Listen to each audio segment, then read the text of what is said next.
I'm alive. Good afternoon. Let's hope some people jump in with a last minute change of events. How are you, Nick? You all right? Yeah, I'm good. I'm drinking, so I'm Hiding. set. Nick's hiding in the dark. Damo's got stockings and suspenders on, so he can't be on camera because that's just for his missus. That's right. That's right. Beth will be How on in are a you? second when she realises. She'll be like, oh, God. Yeah, so we're going to talk about, Halloween as a general rule. But do you know, I said suspicions and instead of superstitions, but superstitions. There you go. Hi, Gillian. How are you? I was looking over some of these. Hi, Beth. I was looking over some of these the other day, and it was really strange because I found a lot of them. Although obviously it's about appeasing ghosts at Halloween because the veil's supposedly thinner and everything. But a lot of the superstitions that I were coming up with were about finding love, which I found really strange. Or the number 13 and black cats and weird. Well, Black Cat one is quite a good one, isn't it? It's I actually have it opened up here. I'll not put it up, but it says in the Middle Ages, people associated black cats with the devil and deemed them partially responsible for the Black Plague. I mean, that's something to carry with you, innit? The black cat's caused the Black Plague. And what was the other one that had multiple cats were witches? And I'm just like, no, that's just a crazy cat. I mean, I got 5 cats. I like cats. Yeah, I like cats. I actually did a video on the cats. See, it's like they had a giant black cat and it was a king of cats. I've actually done it. That was another one that's associated in Scotland with the black cats around Halloween. So yeah, I've done a video on that if anybody wants to look at it. But in Germany, they're not bad luck, black cats. No. Believe it or not. No, it says if a cat that crosses in front of you left to right, it's actually a sign of good luck. So you'd be trying to dodge around, to make sure it went from left to right. Did you have any Halloween tradition growing up and now with your kids? No, not really. Nick, are you there? No. No, we always used to do apple bobbing, which is a bit like waterboarding for Halloween. We just went trick or treating, and if you didn't give us lollies, we'd egg your house. Yeah. That was basically it. And then we got your teens, and it was get drunk at the skate park and try and skate or ride your bike on the skate park really, really drunk. Yeah, when I was younger, it wasn't really widely celebrated here in Australia. Like, it's only been in probably, the last, say, 20-odd years, it's sort of started to pick up. Other than that, like, when I was a kid, there was nothing really. Well, I've got a video coming out later this afternoon, and it's all about trick-or-treating, the origins of it. So I can't really talk too much about that. But my mother used to turn around and say that it's all commercial shite from America. That's what she used to call trick-or-treating, commercial shite from America. But I'm going to tell you now, Mum, it's because of the Irish, because you're Irish, and Scottish immigrants that went over there. So really, it's your fault, Mother. Yeah, it was a pagan thing, wasn't it, when it first started? It was from Samhain. It was called, I can't really say too much, mumming originally. That's what it was called, mumming. All right. Selena wasn't allowed to go out trick-or-treating. Because it kind of was like that here. Like, you wouldn't let your kids go out. Like, when we were teenagers, you'd have to be really careful with the lollies that people were giving out because they were getting... Yeah. Like, have you ever heard of the milk bottles where it's a little white milk bottle? Yeah, lollies? yeah. People were getting them and injecting them with liquid LSD. Oh, So you can Jesus. imagine a little kid getting a little bag full of these things, which has probably got the equivalent of 4 or 5 acid trips in one little fucking lolly, and they're Yeah. Smashing Oh. so people just went, No, nah. we used to go trick or treating, and we'd like get a carrier bag instead of, you know, like a little carrier bag. So it'd be like, We'd use a friggin' pillowcase. Yeah. Yeah. The thing is, though, I think as you get older, teenagers, it's kind of just to get the sweets. But we used to go Pendle Hill a lot, like when I was like 14, 15, and we hung around with the lads and that, and they all drove. So we'd go up like Pendle Hill, you know, with witches and supposed witches and all that. And it absolutely packed at Halloween up Pendle Hill. Absolutely packed. You could hardly move. I haven't heard that name But, before. I've seen you a know, documentary on it. There's a documentary on out there on Pendle that Hill. Pendle Hill. Yeah, The Witches of Pendle Hill, I think it's called. Yeah, I mean, I don't think it was. I've been up there loads of times over the years. I've even took my kids when they were younger, and I've never felt anything. To be honest with you, it's a nice place though. Town's nice around it. Really, it's really pretty.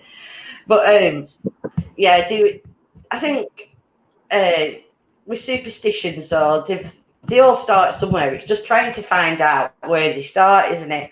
And that's kind of how I like to do my videos, my legends videos and my myths videos. I try to find out the origin of them and take them back, because they all do start somewhere, you know. I mean, I actually, do you know what's the strangest thing? I'll tell you this about the video that I'm putting up this afternoon.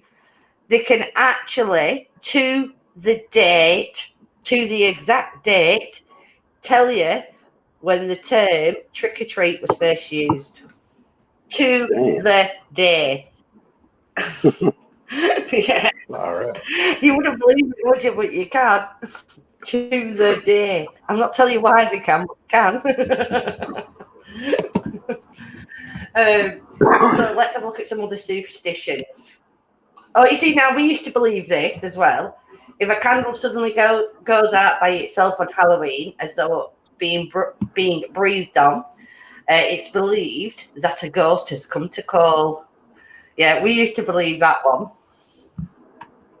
You know, like if like if a draft catches it, we always used to go, oh, there's a ghost.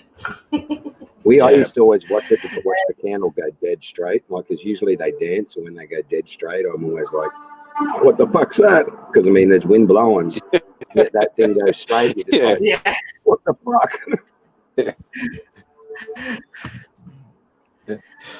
Yeah. No, not with where you've been, Beth. I don't think it will. There's another one. Gazing into the flame of a candle on Halloween night will enable you to peer into your future. So I suppose that's like scrying, isn't it? If you're doing it like that, it's a form of scrying. Just, you know, like we were talking about with the mirrors the other day, Nick. Yeah. It's that kind of thing. You stare into it. Shit. What's that? The ladies of the night. What is it? The ladies' stone circle. Is that what you're talking about? Yeah, the stone circle. Yeah. But see, as soon as I think of the ladies' stone circle, I think of like whenever I think of the 9 ladies stone circle, I always think of the equinox thingo where they dance around naked in a circle. Yeah. But I mean, I've been watching a few people on YouTube now, and some of the crap, like where they go, "Oh, I'm a pagan, but I'm a Satanist." Yeah. What? Make your fucking mind up. And then they're like, "Oh," and I'm like, "Well, there's no such." I said, "Pagan and Wiccan, and that it's the same fucking thing. A witch is a witch. A witch can do good, a witch can do bad. Yeah. So stop trying to say, oh, I'm a pagan. No, you're a witch, dickhead."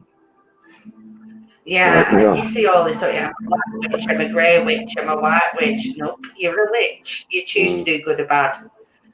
You know. Yeah, I mean, a good witch can still do bad. In life? In life, we just choose to be good or bad, don't we? So, you know, it's not.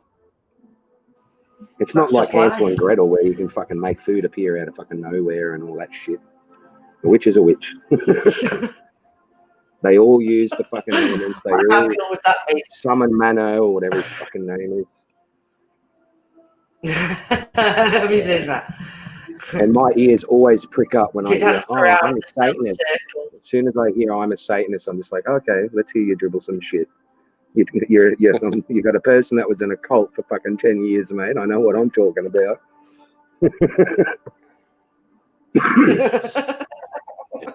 No, Yeah, they're not part of his Halloween So outfit. she That's says you just what dance Damo around the wears snowy on the circle. daily. Yeah, that's just my everyday attire. Yeah. Yeah, like, yeah. That's just it. That's how he goes and picks Beck up from work. Hi, Yep. sweetie. How you Kisses. doing? But he has to shake out of his heels while he drives. Tell you what, Damo's one person to be He's not absolutely driving drunk still around at all. when if he's the driver, because he'll go through McDonald's and fuck with the drive-through attendant. Yep, fucking oath I will. It's funny as hell. I'll ask for a kebab when it's at McDonald's, and then I'll go like, "What the fuck, mate? How come you haven't got no kebab, mate? You better go get a McKebab." Kebab. No, I'm sorry, sir. We don't have that on menu. That's You all better right. make one. Yeah, that's it. What was the fad that they did here around Halloween and all that was the snowdrops. When you'd ask for a 30-cent ice cream, and when they hand it to you, you'd grab the ice cream and just go in their hand and just drive off. Drive off, yeah. Or the old sit in line and go, give a massive order, or you just sit there and wait. And you go, when you get up to collect your food, you go, I had 2 orders, and they'll give you the person behind your feed, and you just drive off.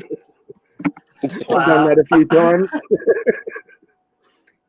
And it kind of screws with you when you've got like your like one burger and then they hand you like 6 to 8 burgers in a family box and you're just like, oh shit, what am I going to do? Take it and just... Yeah, that was definitely my order. Thank you very much. Yeah, thank you. Bye. Do they decorate like in America with like Halloween? It's like massive, isn't it? It's like it's not like that here. Yeah, it's starting to get that way. It's very little up here. They'll decorate it like like not as big as Christmas, but some of the ones in America, holy shit! Like some of them must work at special effects studios because there's been one on Facebook where they've got all the like Pinhead, Leatherface, Jason Voorhees, Michael Myers, all the statues out the front of their bloody house. And I'm just like, man, if that was here, they'd probably stay there until about 2 o'clock in the morning and they'd be wiped out. Someone would steal them. Especially where I live, they'll pinch anything. They'll steal your garden. Definitely wouldn't last long here, man. You put it out and that's it. It's gone 30 seconds later. We don't do it like that. Some people put a few like pumpkins out or things like that, but it's more trick or treating than the decorating. Shit, I'd crack a shit. Split coat. Eat that fucking pumpkin. Yeah, you say that to America. No, that's pig food. No, it's pumpkin, man. Fucking eat it. Well, I like pumpkin pie. That's American, isn't it? Pumpkin pie. Yeah, I've got a recipe for pumpkin pie, and there's no pumpkin in it. It's cornmeal. And I'm like, where's the pumpkin? And I think it must be in the base or something. I don't know. But it looked good. But I've got way too many recipes. Pumpkin pie. All right.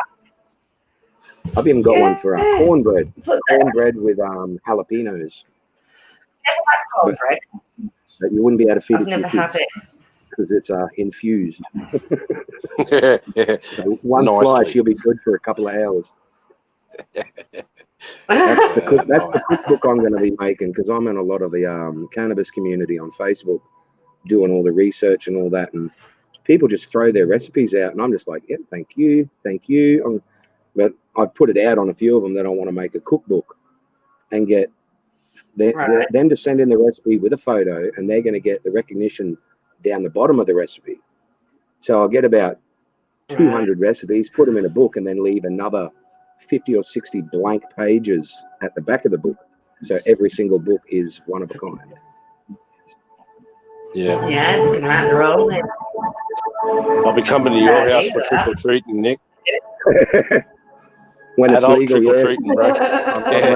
I've learned enough to make the good shit when it's finally fucking I'll- legal. I'll definitely drive back up for that. Fuck yeah. Oh, Beth doesn't like pumpkin God. pie. Do you like pumpkin though, Beth? I love pumpkin. Pumpkin Yeah, soup. I don't mind pumpkin. I'll eat pumpkin soup over I've not Irish made anything stew. out of pumpkin other than I've done I've roast never had pumpkin. it I've in a done savoury stuff. Just a Yeah. pumpkin stuffing's nice.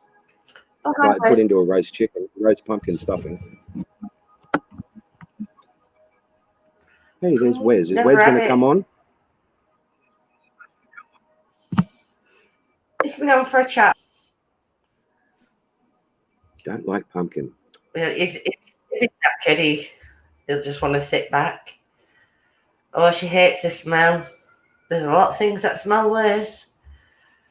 Like cauliflower. Oh, can't stand cauliflower.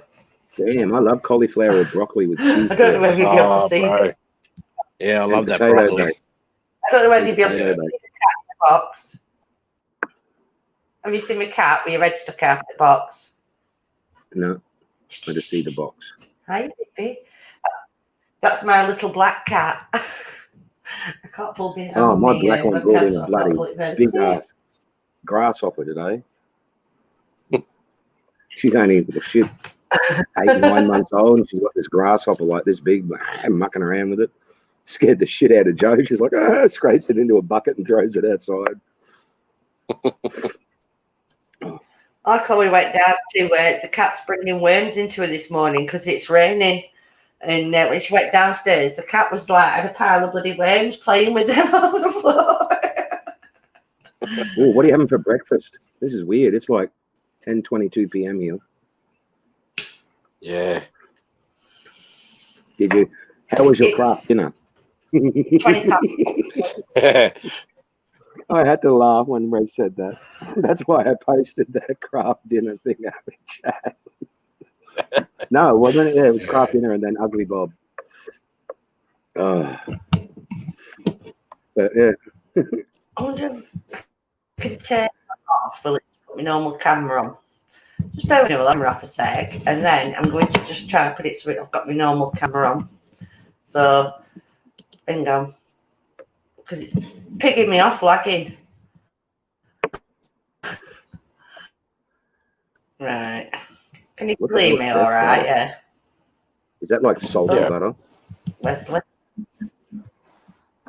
Hey, brother. You shaved it. Sacrilege, Wes. You shaved it. You're looking mighty well, Wes. Looking mighty well, brother. Thank you. Yeah, I feel great. Where's the beard? Second here. All right. I had to mute the YouTube video. I was listening to that, obviously. But yeah, how are you guys doing today? Oh, we already talked. Yeah, good, bro. Good. Where's the beard? You it's were rocking there that a little shit. bit. I kind of trimmed it. Did you get a haircut?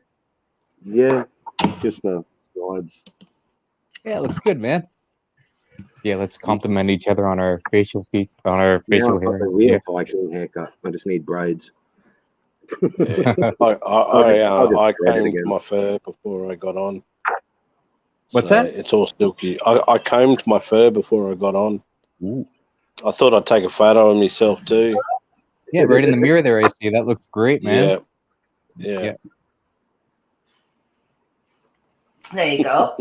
I always think at this time of year how much pumpkin we waste in the UK. It's hardly no one eats it. It's true. Last year I scraped the seeds out with my daughter and roasted them with salt, and they were scrummy. Mm. What country is it where they have the big tomato fight? Is that Canada or Italy? Where they had the big... Not Canada. I haven't heard of that. Spain, yeah, they have like... is it not Spain? Like that. Where they just bring in truckloads of tomatoes and it's a big food fight of tomatoes. That sounds awesome. I'd have to be the Yeah, I smart ass think that would that's freeze the fair, couple. Yeah. Or put on. I've actually got things. I could make tomato gel balls for my gun. I reckon that'd hurt getting shot at 480 feet a second in the head. Just little pea-sized thing. That would hurt.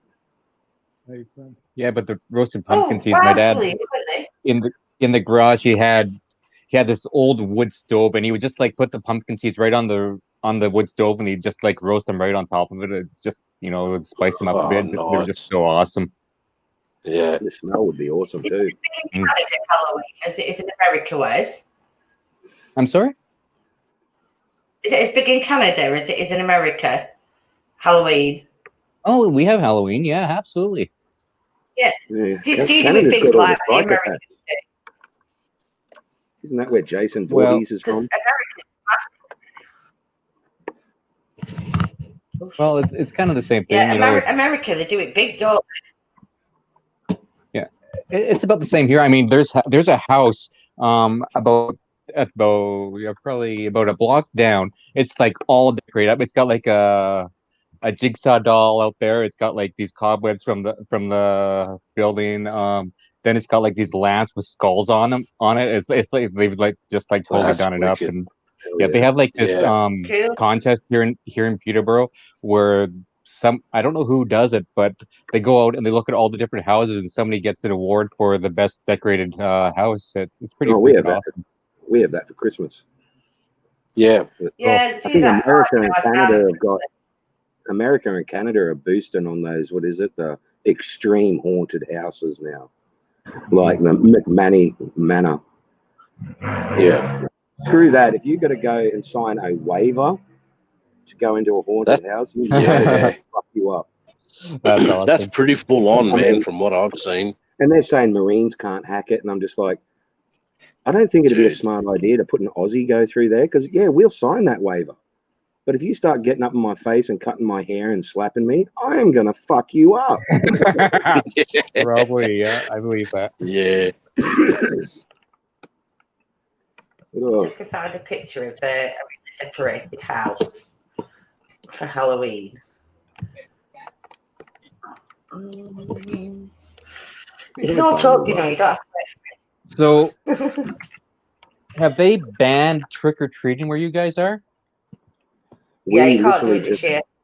We just got a notice on Facebook that there's you got to register if you're gonna do the lollies. Like certain streets have got to register to let kids come down. I'm pretty sure where Damo used to live, there was a house behind us that had like a little novelty haunted house where they gave out lollies and all that. Yeah. So I don't know if they're set up. Like there's nothing set up at the house, so they might not be doing it anymore. But they were they had people winding down the streets for that. I think they would have gone through liability insurance and all that too, which is a big fucking pain in the ass.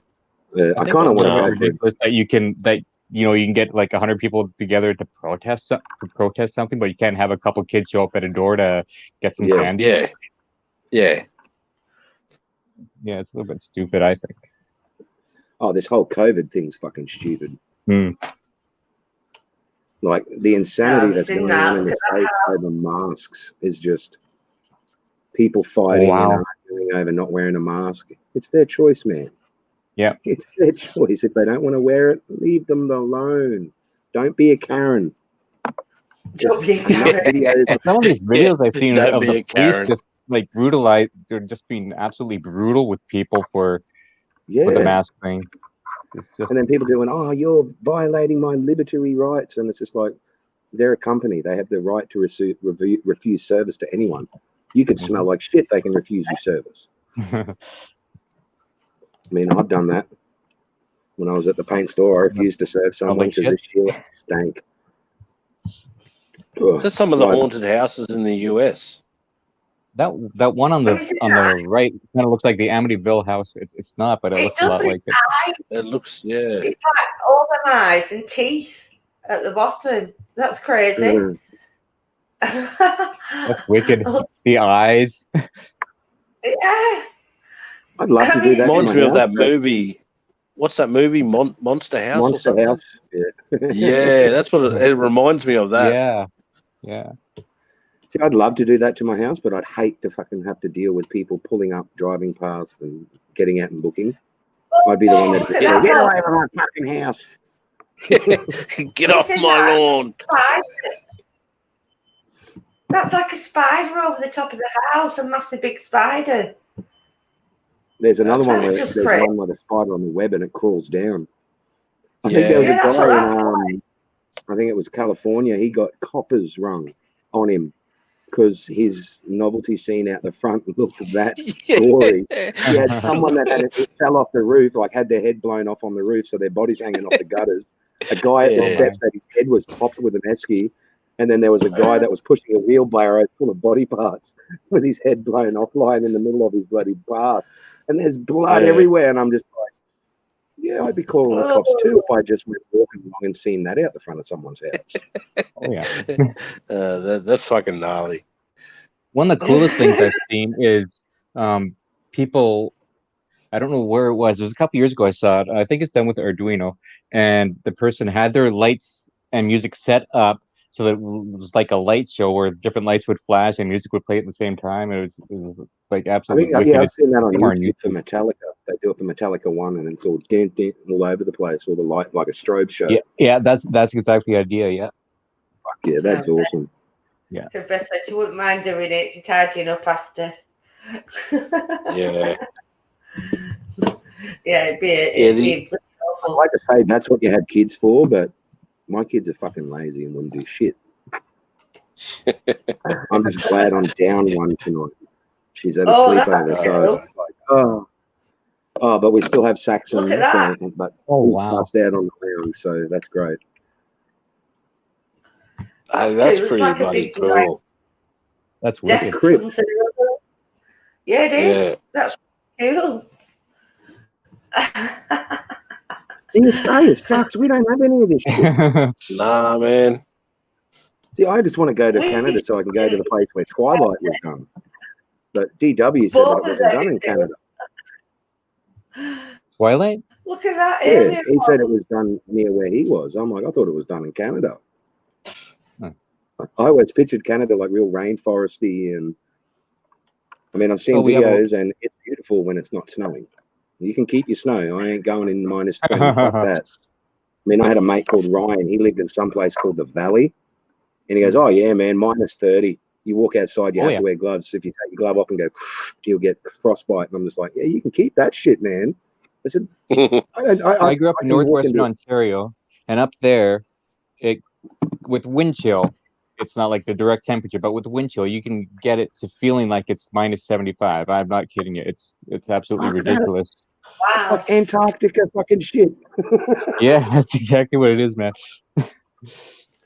Yeah. Wow, no, we don't. I mean, brutally cold. The thing I'm obsessed with Mount Ontario is what is it? What Axemen? They have that a lot up there. Yeah, where they show all the loggers and shit. I've been to that house. It's absolutely awesome. It's just about 45 minutes away from me, and it's with a group of people. And we went in there. We got to go inside and see the entrance, and like there's this fountain there as well. And yeah, it's just an absolutely beautiful place. I'll get there one day. I'll get to Canada one day. It was used for something else too. I can't remember what else it was used for, but yeah, there's a couple movies that have been filmed at that location. My kids wouldn't even say they got homework, Beth. They just go, "No, I ain't doing that. That's your job." But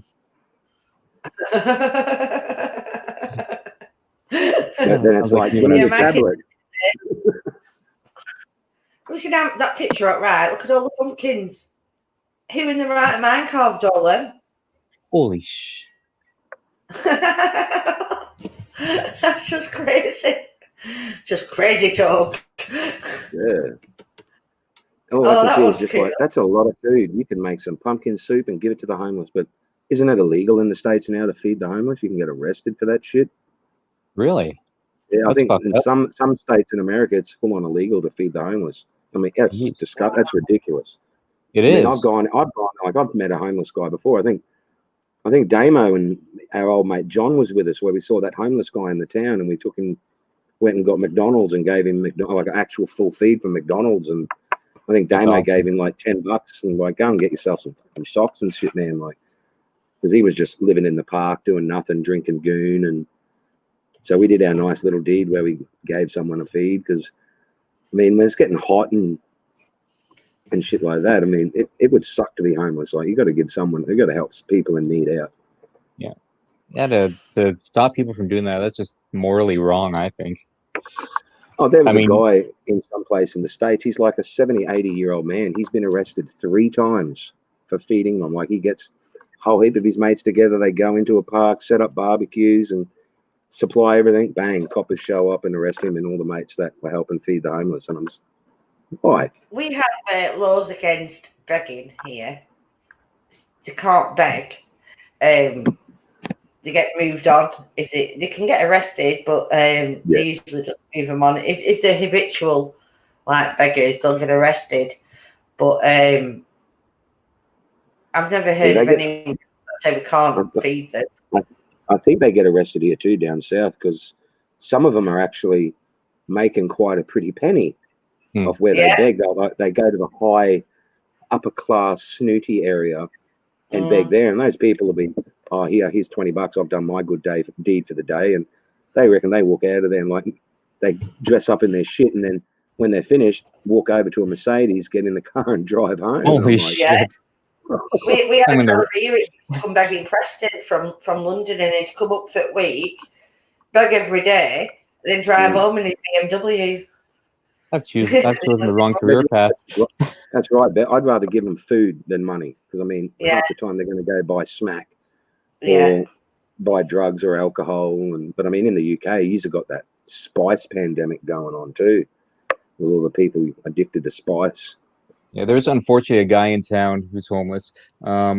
And well, there's a few guys, but this particular guy, if you try to give him food, he'll swear at you and he'll like try to punch you or something. He wants money, and yeah, he's just one of those guys.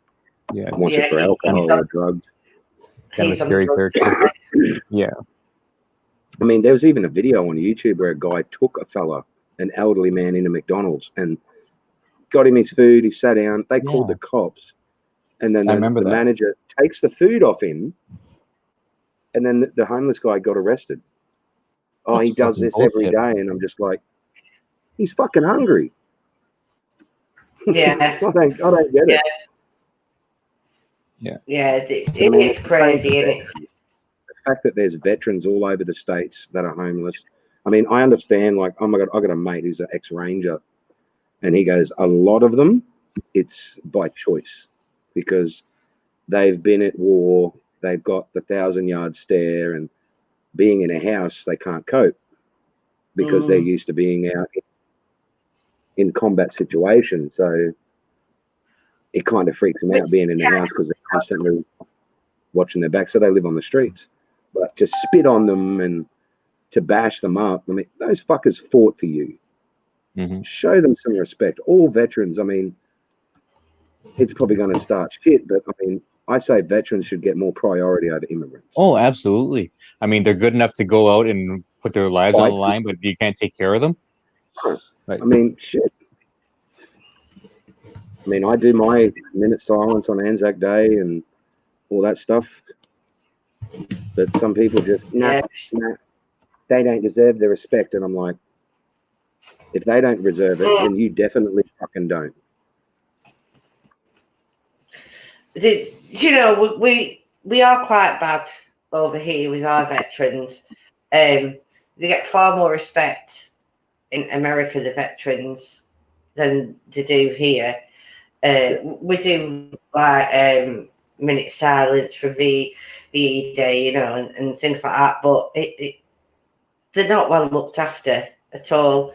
And it's not like, it's kind of like they were forgotten more than anything. You know, do you have veteran affairs over in the UK and in Canada? Like, I think it's called veteran affairs. I'm not too sure what they have. Yeah, I know we've got it here, but even then, they struggle to get stuff. They got to prove left, right, and fucking center that this and this and this, and I'm just like, why do they have to prove anything to get their veteran payment? It's proved they've got Yeah, army documentation saying that they've been to combat situations. Yeah. I mean, Yeah, the jump through I've hoops. had arguments with people over the whole, like, if you're a pogue and you're in office, like, do you know what a pogue is? No. Yeah. Personnel other than a grunt, which is the soldier. So, like, office clerks, and when they sit there and go, "Oh, I'm a veteran. I did a tour in Afghanistan," and it's just like, and then they're like, "Oh, I heard bombs going off. I've got PTSD." Fuck off. Did you see someone get their head blown off? Did you have to take up arms? No. I said, then don't say that you got PTSD. Mhm. Until you have to take up arms and you're facing someone shooting bullets at you, you can't say that you've got post-traumatic stress disorder, because you weren't on the front line. You were a couple of 100 miles back there in an office doing up holiday leave forms. Just because you heard bombs going off about 2 miles that way, you're not in any danger unless they're hitting within like 100 yards. Mhm. And no, I got called the biggest asshole. I was prejudiced, and I'm like, I'm not prejudiced. I said, that's just how it is, mate. If you're not facing death, then that's not PTSD. You're just a pussy. it's a whole different ball game, isn't it? I mean, you can It is a tell whole when someone's affected by war. Like, it's the look in their eyes. Like, we've all got grandparents. Just look into their eyes on Remembrance Day, on Veterans Day. You can see it in their eyes. They're not there. Their eyes are just.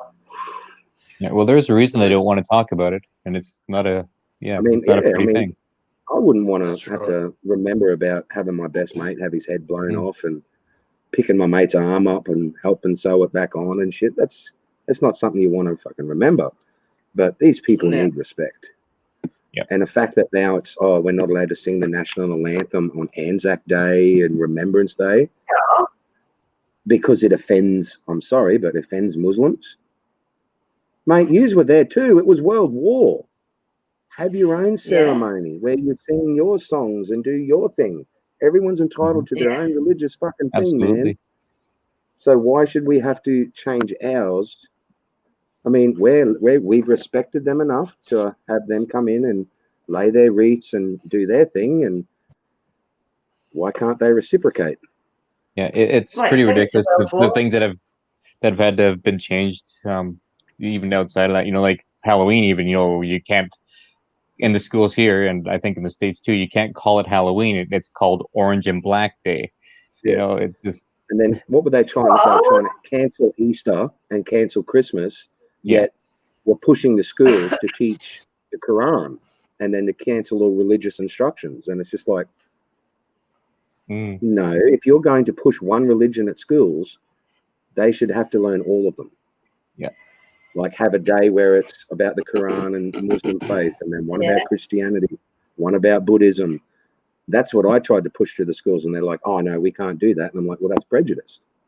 Well, that's the thing. I mean, you go to. I have absolutely no problem with other cultures. I mean, that's great. Diversity is awesome. But for one, for people to try to push their beliefs, or try to take over, what's being taught according to their own principles, is it's try wrong. to get someone else's pushed out. Yeah, it's right. It's wrong. Absolutely ridiculous. I mean, I've said that to when I've had the Jehovah's Witnesses and the Mormons and the Latter-day Saints and the Christians. When they come here, I'm like, have you read all books of faith? And they're like, pardon? I'm like, have you read the Quran? Have you read and they're like, oh, I've only read their Bible. And it's just like, well, who are you to come and preach your shit is right unless you've read all documents of religion? No, I agree with that. I mean, I'm happy to sit there and talk to them all, but then I've gotten then they freak out when you have questions. And I mean, I've had one mate saying something that I posted the other day was a load of shit. And I mean, I just found it interesting. It's a guy called Morg. I put it in chat before. How he said 100% proof that God does not exist. Oh, I don't need to waste 20 minutes to watch that shit. And it's just like, did I put a gun to your head and tell you to fucking watch it? I found it interesting. I learned to be more open-minded. I said, the facts that he's coming out with, I said, make sense. I said the facts that he said that Jesus said he will return. He said to his disciples and that I'll return at the end of your generation. You're 2,000 years late, mate, for your return. So he lied. But yeah, the quote is kind of like "I'll be back soon" is kind of like how it's kind of portrayed. It's "I'll be back soon," and well, it's 2,000 years later. It's when my soon argument to you? is, I mean, I've got a special needs kid, and I see worse kids than mine every day when I go to my son's school. And if he's an ever-loving God or all-loving God, why would he allow people to be? I mean, this is one kid, Down syndrome, epileptic, ADHD, autism, and spina bifida. Wow. That sounds like an ever-loving God to me. Why would he allow shit like that to happen? And then you ask a Christian that, oh, he works in mysterious ways. Yeah, as opposed to his so-called children. Like, come on. Yeah. And I mean, that's where I come up in arms. And I'm like, if he's an ever-loving God and he loves us, why would he put us through stuff like that? Why would he allow someone to be in that much pain if he loves us? Well, it sounds to me as if he's given up. That, I mean, if you're a Catholic, they'd say so Jesus suffered on the cross as well for us. So, you know, I mean, that's usually their answer for it. Yeah, or they say, no, I was raised Catholic. I don't think that in the Catholic school I was at, they ever really taught us that or anything in that regard. Well, the one thing I was brought up in Irish I realised.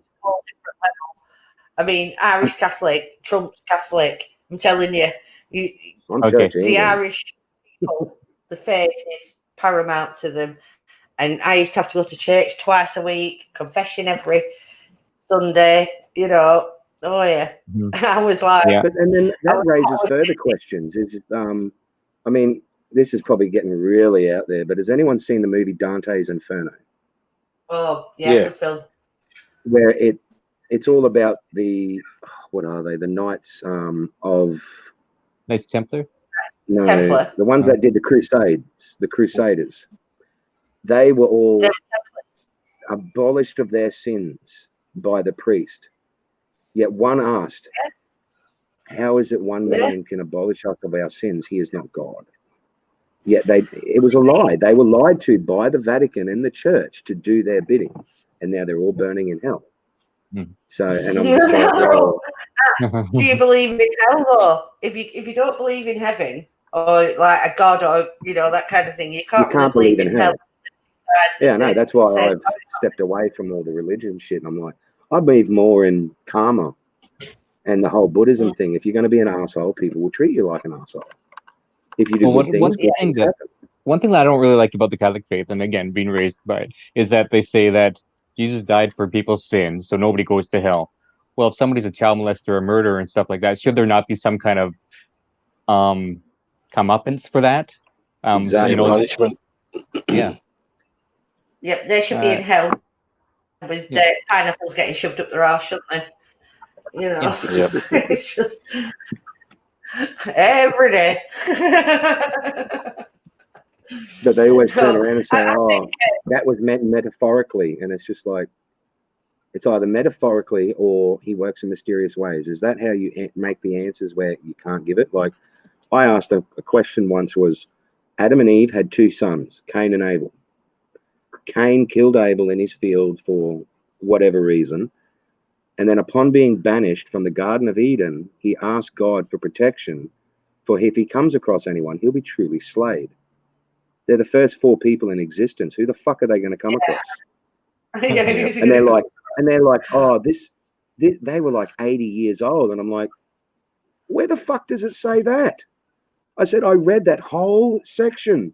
I said, after it says that, it says goes on to so-and-so bed, this person. And I'm like, where the fuck did all these people come from? And they're like, the world was still going on. And like, I'm like, so you're saying that Garden of Eden was just like a sanctuary that was built in the middle of fucking nowhere in a world that was already going? That's kind of like... They give them the apple tree to tempt them. Why bother? There would have been no murder. There would have been no need for him to wander outside and say that if they hadn't put the bloody tree there in the first place. You can eat anything but that tree. Curiosity's going to go, what's that apple taste like? I've never seen a gold apple before. Curiosity's going to kill the cat, and you're going to eat it. In my mind, it would That's just be a right. way to fuck with somebody. Yeah, there's all these other things here, but there's one thing that you can't do, and you can't do this. Well, that's the one thing you're going to want to do. Gonna do. It's human nature. Yeah. They're going to go, Look at it what do another you way. need to If do? they'd never done that, we would never have known temptation, and the world would be a better place for it, wouldn't it? So it's their own fault, really.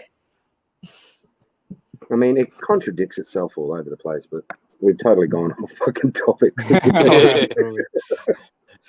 Yeah, it didn't last nothing's long. changed. It's just it don't matter whose channel it's I on. can, we just I can imagine all. I can imagine Then- all the hate for the religious topic here. Like I was watching a Halloween special. Yeah, wait for the inboxes.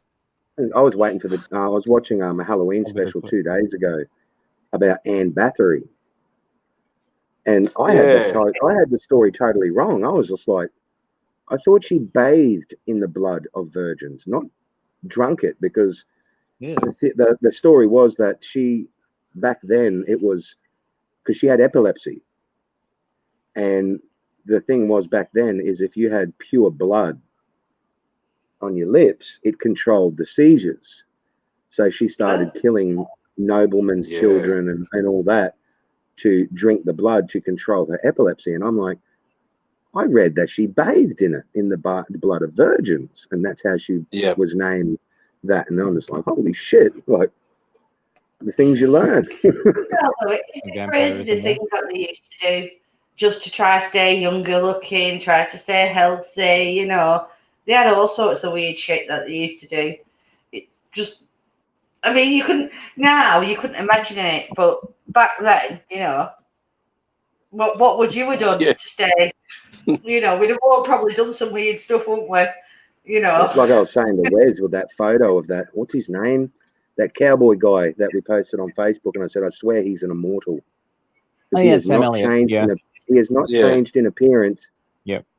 In 30 odd fucking years, he still looks the same he did 30 years ago.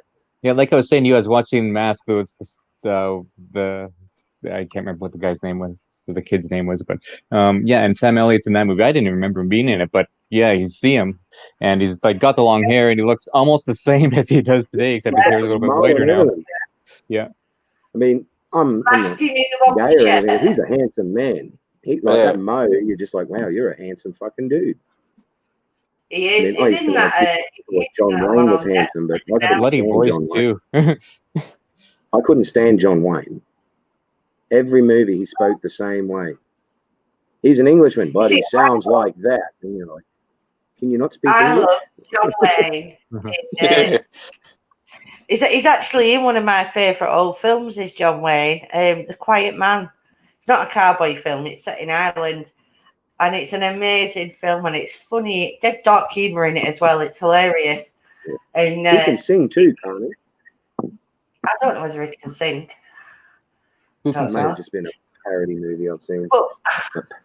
But it's Irish, right? So it's set in Ireland, so there's a lot of Irish humour in it. And one of them is like, he's trying to get to Innisfree, and he goes up, he gets off train, and he walks up to station master, and he goes, Innisfree, and he said, can you tell me the way to get to Innisfree? He goes, Innisfree, it's 5 miles and maybe a half more. Do you see that road there? He goes, yeah. He says, well, don't take that for it'll do you no good. You know, it's full of stuff like that, you know, just silly like one-liners and bits like that in it. It's a really good film. I remember getting told off by an English fella because he sounded like he was. I can't remember. He was either English, Irish, or Scottish, and I asked him, "Are you a Scottish?" He lost his fucking mind. Like, you ask an Irishman if they're Scottish or a Scottishman if they're Irish, you better be ready to knuckle up. Yeah. I'd be happy to drink with an Irish. I reckon the Irish would be great to get drunk with, if you don't mind the old fight, because I know the Irish love to fight. Well, we do. The fighting Irish, we certainly do. And is it the Irish that are the what is it? The Yiddish? That's Irish, isn't it? The Yiddish, where they used to wear if they killed someone, they wore their head around their neck. That was the Yiddish, wasn't it? Jewish, Yeah. isn't it? That's Back in like Jewish Yiddish. Braveheart era. Oh, right. I don't, that's Scotland, Braveheart era. Yeah, but it was in that era. But when I think it's in one of them where he came across some people that were Yiddish warriors, and they were walking around with guys. When they cut a guy's head off, they'd put rope through their ears and wear them around their necks as like a "don't fuck with me" kind of thing. I wouldn't even talk to them if they're walking around with someone's head on their fucking neck. I'd be like, "Yeah, man, here, have a beer." Friends. I mean, just an ear or a finger would have been daunting enough, would it not? Just like, you have to put the whole head on. But when it comes to battle, I'm like, Irish were fucking psychopaths, man, compared to the Scots. those fucking far out people, those Irish were there, maniacs. I don't know, Braveheart look like a sissy. Like the brutality that they put out, like no remorse. But I had to love the guy on Braveheart. It's my Ireland. And then you find out that he's the king of fucking Ireland and he was a nutcase. There's the same genetics, really, the same history, because the Celts went from Scotland to Ireland. So they are the same, genetics, genes kind of thing.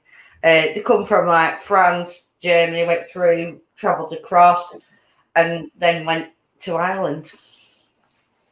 I don't think I'd ever leave if I went to Scotland or Ireland. It's too green. It's supposed to be really pretty. There's some places in Scotland that is just so stunning. Absolutely. And you know what? It's like even though like they still have a lot of trouble in Northern Ireland with the Protestants and the Catholics, when you get outside the towns and cities, it's stunning, absolutely beautiful up in Northern Ireland. You just need to get run by the IRA or whatever it's called, like the Irish Brotherhood. Is that still a big thing over there?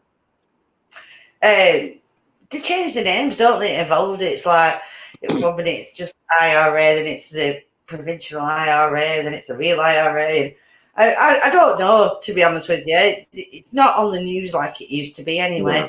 So they've calmed down, like, but they weren't. I remember working in when I was up in Tully, and I was working doing the bananas up there, and I got onto a job where it was where they put together and assemble all the boxes for the bananas. And when I went there, the bloke was reading out the names, and he was Irish. He had an Irish accent and everything. Only a short man, but bloody hell, he's read out my name, and he's read the last name, and he's gone, "You're Irish." And I went, "Oh, yeah, that's where my name comes from." And he's straight up. He asked me. He said, "Are you Catholic or Protestant?" And I went, yeah. I said, neither. I haven't. Yeah, I don't have a religion. And he said, "But you're Irish." He said, "What are you, Catholic or Protestant?" And he would not let up, eh? Oh. And, mate, I thought this bloody 50-year-old little short-ass bloody leprechaun-looking dude was just going to whoop my ass. He was an angry man. But, yeah, he would not give up on that Catholic or Protestant. He just hounded me over. Yeah, one of the favourites, what foot do you kick with? That's one of the things. Yeah. Instead of asking you whether you're an Irish, Catholic or Protestant, they'll say, what foot do you kick with? Because, left, Catholic, right, Protestant, what foot do you kick with?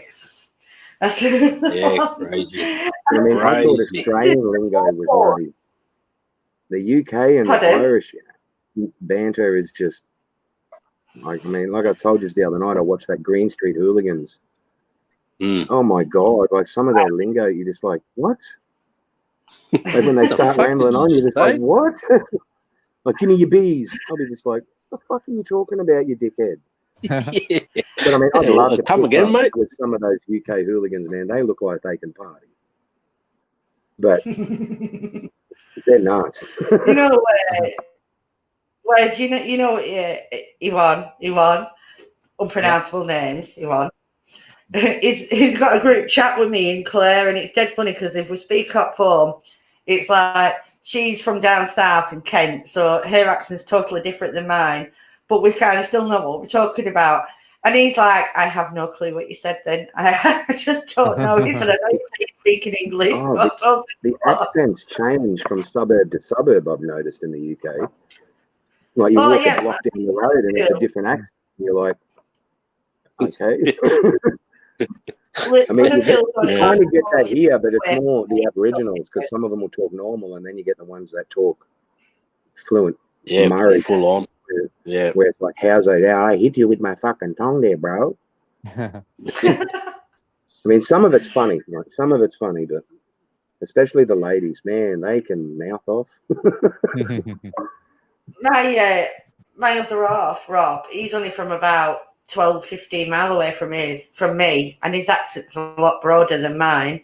He's, it's a lot thicker than mine, and that's only 15 miles away. But if you go to Liverpool, 40 miles, in Liverpool they talk like this.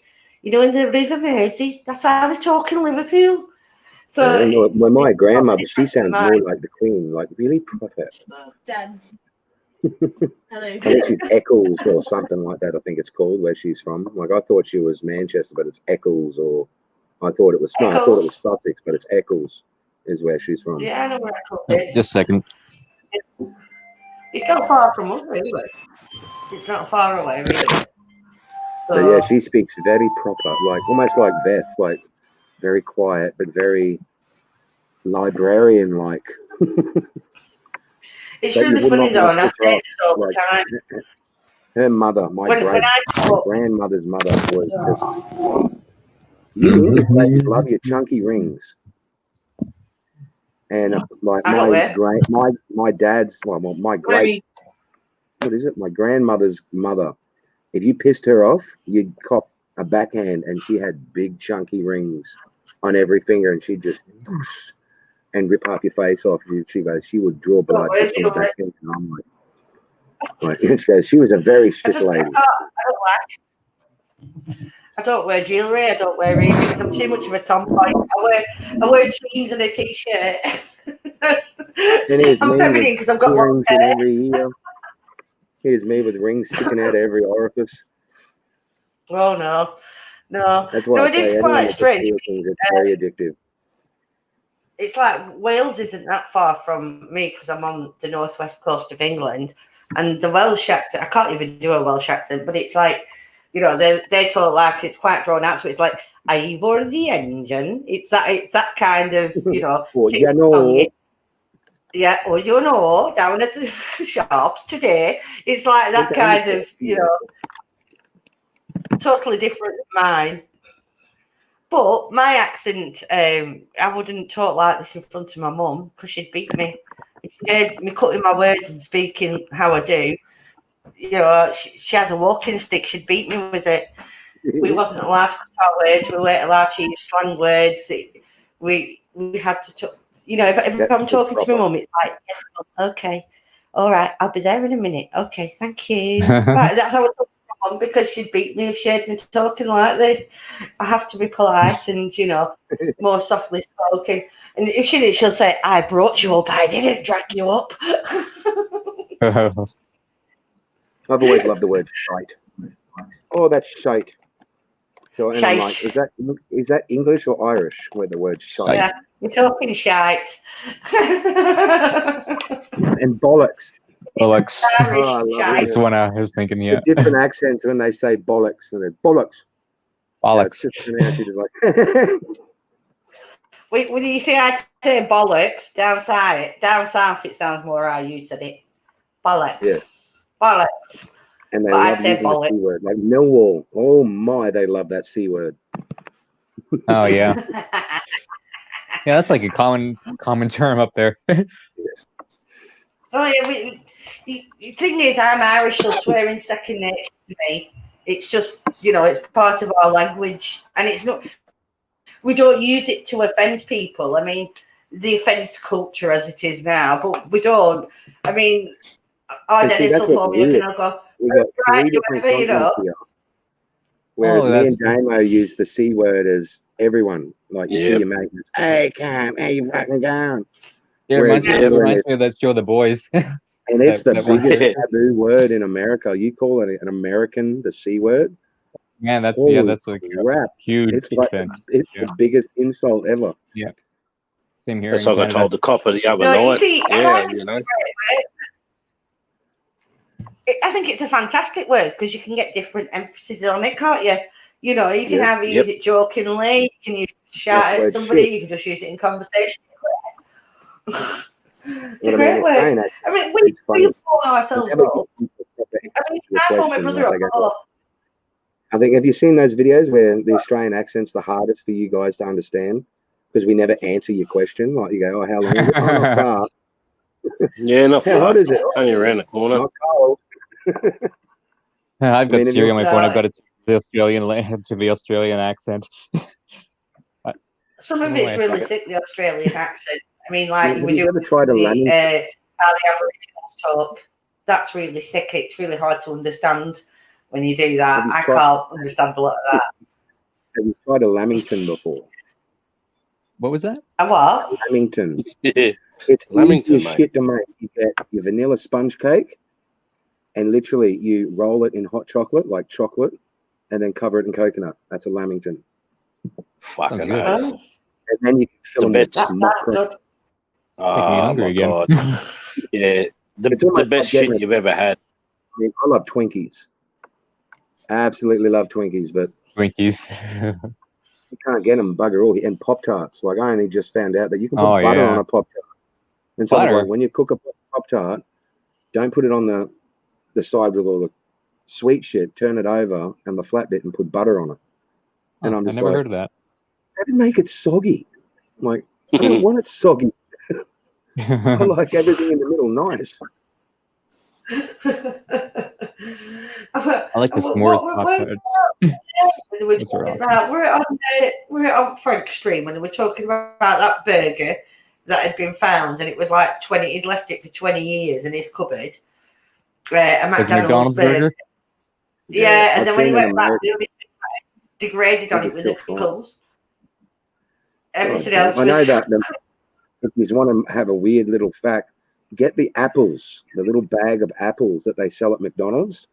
Throw it in your glove Yeah. box for a month. You come back after a month and you can open it, and that shit is still snap fresh. Wow. Bloody Yeah, that's just creepy. But there was I think his name's Catfish Cooley. He's an American. He actually got a quarter pounder in the box, put it in his cupboard for a week. Took it out after a week. There was no mold on it, and he Not even the ate bun? it. And he 20 ate it. years.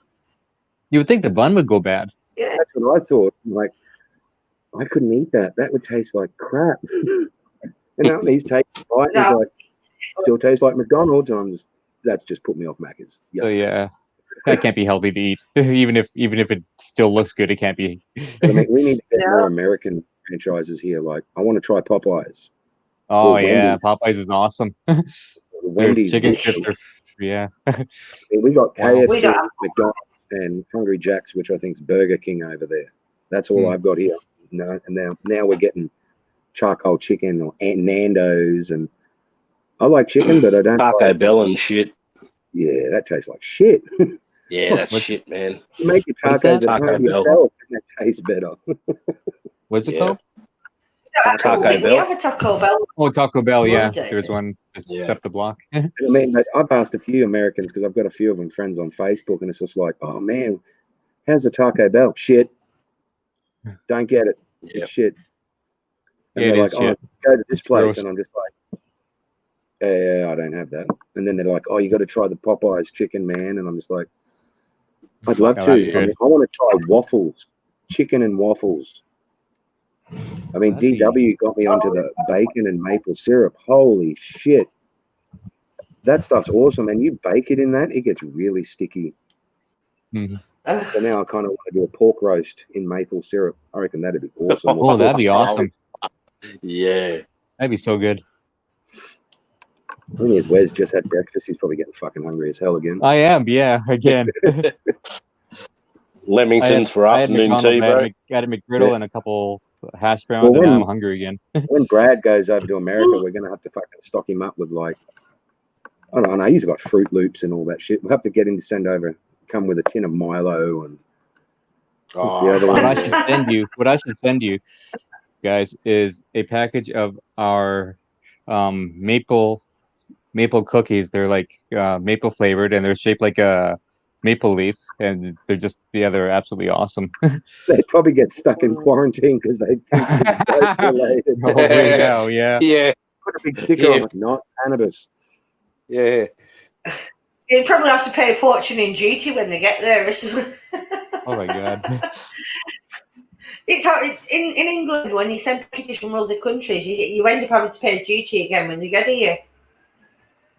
So it's like, it's really not worth it to get things sent from abroad in this country because you're paying duty twice on them. I mean, there's heaps It's of food ridiculous. I want to try, like a pie Well, floater. you don't. That's why you don't tell them what's in it, unless And they it was check it. like, I don't know. what's Do they a check? pie floater? And I mean, you know what a pie floater is, don't you, Mags? A what? Where it's a pie floater, where you get pie, mushy peas, and potato. Ew. Oh, right. Okay. Yeah.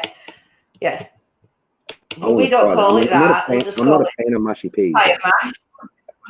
That's not like in I the like pie, right? The But potatoes when and it the comes peas. to a meat pie with potato on top, get that shit away. I can't eat mashed potato with a meat pie. It's weird. I have to eat them separately. I can't eat them mixed as one. Oh, right. Pie mash. Pie mash. It just Great, reminds me of mate. a shepherd's Yeah, pie, and what we call I hate shepherd's pie. Oh, I Like, love it. It just tastes like Do you have savouring steak minced and pudding? mashed potato. Do you have steak pudding? Yeah, bro. I mean, but I love No. bangers Do you and not have steak What pudding? and go? Steak puddings. Steak and kidney puddings. I'll show them you. Ooh, Ew. that sounds all right. It's done with suet pastry.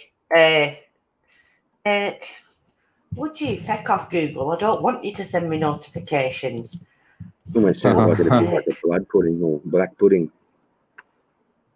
My mum learnt her lesson very quickly that you have to do it. If you cook it, you got to let it cool down. You can't cook it, then cut it because it will just go everywhere. Pissed my dad right off when she did that. Cooked him a black pudding and then cut it up, and it just went everywhere. So he cracked the shit. See, this I love steak and kidney puddings, right? They're like the dog bollocks for me. Share screen. Is that like almost like a steak and kidney pie type of filling in a pastry? It's Like done a with sausage roll type thing? it's done it's soft. Well, I'll show you anyway. You'll see. And you just do pasties. I want to try a Cornish pasty. Oh, Cornish All these foods I've pasties, never yeah, heard of. they're nice. Well, if it decides it wants to share it, that's a steak and kidney pudding, and it's soft Upside because down. it's suet. It's not like pastry or anything. So That looks nice. I like that. if you come from Preston, if you come from Preston, which is where I'm from, we call them Babby's heads. That's our slang from Babby's head. Because of the shape. It's the Babby's head.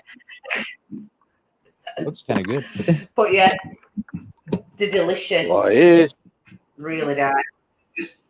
So it's like Yeah. a upside down pie. Mm-hmm. Pretty much.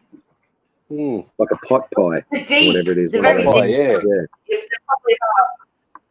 They're like that, and obviously it's in the shape, but they're soft, they're spongy because it's suet and not like short crust pastry. It's done with suet. That sounds Yeah, good. yep.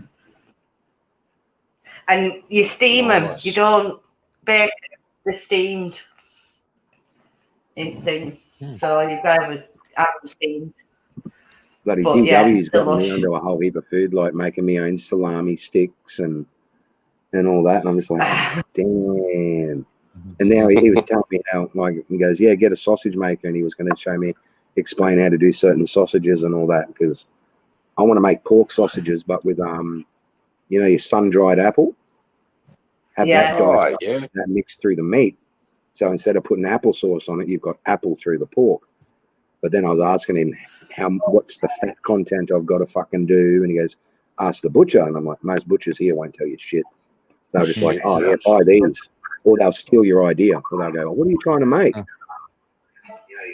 I mean, Hang have on, you, I'm trying to take it down on my phone. have you tried the Vegemite sausages, Damo? Yeah, man. Were they any good or yuck? Oh, they weren't too bad. There was a couple I had from a couple other butchers that tried it, and they were just pretty fucking rank. Yeah. But yeah, Angelus did a good one. They did a good bloody. When they were down the road here, Yeah, they did a good one. I think I even But, tried the kangaroo and the emu sausages and the crocodile Yeah. sausages were interesting. The croc ones were good. No. But that's one thing everyone in the world has to try is turtle soup. Huh. Black fella Oh, cooked turtle soup. yeah, bungadoo. Yeah. Oh, That shit bungadoo. is, No. like, I first saw it and I'm just like, oh my God, that's barbaric. Rah, rah, rah, how they did it. But then you try it and you're just like, holy crap. Yeah. Or they wrap everything up in banana leaves and do the honey or whatever it's called. Or is that Jubon's kiwi? quite Strangest good thing too. I've ever is an ostrich burger. That was it. That's as adventurous as I get, really, an ostrich. I wouldn't even That was I it. couldn't even do an ostrich egg. I look at it and just go, no. Like, those things fill up a pan this round. Yeah. They're big, and I'm just like, I mean, I've tried my a duck uncle egg, raised ostriches. and I'm not a fan of duck eggs because they taste different to a chicken egg. Like, everyone's like, oh, they taste the same. Man. They cook them down. It's not nice. I don't I mean, I'll like use a duck duck egg for cooking because one duck egg is the equivalent to 2 normal eggs. But Yeah. I can't eat them cooked or anything. They smell different. They taste different to me. It tastes a bit bitterish, musty, bitterish than a normal egg, duck eggs. I don't. They've got a weird taste on them. They do have a weird taste on them. I mean, me and my missus are fussy with our eggs. Like, I like mine a certain way, and she doesn't like her egg yolk runny, whereas I like it halfway. I don't like that jelly I shit like that's mine at the really top. runny, but I have to because we don't cook like they do in America, or like they have them sunny side up. If somebody put that on a plate in front of me, I'd be like, no. We cook ours in a frying pan and we splash the oil up from the top, so it has to be like covered on the top. Yeah, we do that with butter. While the butter's around it, you flick the butter on. We do that with butter. Yeah. Like, we'll get the hot butter on top, we'll flip it over and have it easy. Eggs over easy. I like making framed eggs. What's You that? guys have heard of those? Framed eggs. No, not heard of that. Oh, Is that where you use the bread and put the hole in the middle? Yeah. Yeah. You just use like a glass and break the eggs, throw it in the middle. Yeah. And then you've got to make your soldiers. You've got to make more toast and cut soldiers. See, I like French I'll cook toast. like the centers too, and like yeah, and have those. I like put a little bit of French jam on toast. those. French toast, freaking love French toast. Here, we don't call it French toast. We don't What do you call call it? French toast over here. We call it eggy bread. Eggy bread. Oh, okay. Eggy I've bread. seen that. I've seen a thing on YouTube how they make the eggy bread sandwich, where they crack the egg into the pan and make it like an omelette, and then put the bread in it, and basically just fold it up, and then put the bacon in it. I'm like, that That's looks neat. good. But You see, when I do it though, I just do I'm impatient when I whip cook the when eggs I in a cook bowl bacon. and then just dip the bread in. Because I'm See, really bacon, impatient. Different than America. American bacon's weird. It's all light, thin, streaky bacon, isn't it? It's not like that here. Our bacon's I've been totally told different. Canadian bacon is the shit. If you want bacon, it's Canadian bacon. Yeah, that's awesome. And it's not small. Yeah, It's but nice size American bacon. one. Yeah. Oh. I mean, Are you but talking about the rounds or? I'm really shit when it comes to cooking bacon. I get impatient, whereas you probably go gross. I'll put it in a bowl and chuck it in the microwave for a minute and a half. Huh. It's just like, oh, yuck. And I'm just like, I'm not patient enough to sit there and watch it cook and go crispy. I'll end up going crispy. And then I don't get to put any on my sandwich. Yeah. No, I don't fry. I don't like fried bacon. I grill it under grill. I don't like fried bacon, so it goes under grill. I don't like much fried really. I do most of my stuff under grill. I do like a fried egg, but I'd rather have scrambled eggs. So, my son Saxon showed me a completely different way to do scrambled eggs. Because when I was at school, we were taught you crack them, you mix it in a cup, put it in your frying pan, and then you got to scrape it all to the middle. Right. He got out a saucepan one day. I do it in a saucepan. And he's just cracked them all in there. So I've gone, okay. So I put in a big knob of butter and a bit of milk, put it on the stove, and just stirred the shit out. It didn't stick. It didn't burn. It was perfect and fluffy. And I'm like, holy shit, I'm cooking it this way. Yeah. And you don't get that brown crap in it. And it was awesome. And if you use full fat milk, it's even better, or a bit of cream. And then I end up putting Tabasco sauce and Tabasco cheese. sauce. Oh, yeah. And then you have to have mushy tomatoes. But a lot of people don't like tomatoes. I hate tomatoes. Dude, I like it's like sliced tomato, fried in butter. Holy crap.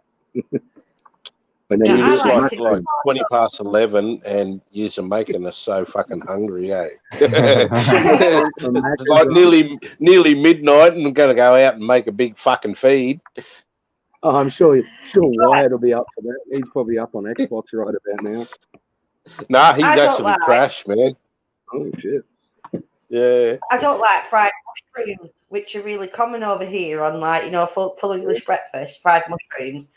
I do my mushrooms, I'll slice them up, put them in a pan with a bit of milk and water in and loads of black pepper and a bit of salt and cook them like that and cook them till they're soft and they taste brilliant and there's hardly any fat in them. So that'd be almost like a Diane sauce, wouldn't it, with the mushrooms and the milk and all that? Yeah, I just don't like fried mushrooms. They're a bit oily for me, I just can't, they're a bit... I make a really good, the big mushrooms, so you can take them in it and you stuff them. Oh, I get those big ones and then I wash them, put them aside on a baking paper. Then I get button mushrooms or just your normal mushroom, chop them all up, chuck them in a saucepan with a whole heap of butter, start sauteing them, and then you throw in diced ham, diced tomato, and a bit of garlic. And you cook it till the butter goes clear, brown and clear. Siphon all the butter off, and then you get all that mushroom and then that mix, and then you put that inside the big mushroom and then put cheese on it and chuck it under the grill. Holy crap. I'm lucky if I get one when I cook 6, because my mum and my missus just go gone. Same with when I do the melt chocolate and do the dip the strawberries in hot chocolate and try and sit them there. I'll probably get 6 done, turn around, do another batch, and they're gone. And the missus is like, that's the joy of having girls in your house. And I'm like, yeah, you're stealing all the fucking chocolate. But my cat's nose has got a dick shape on it. It's a dick shape on my cat's nose. But I'm just going to mute your mic.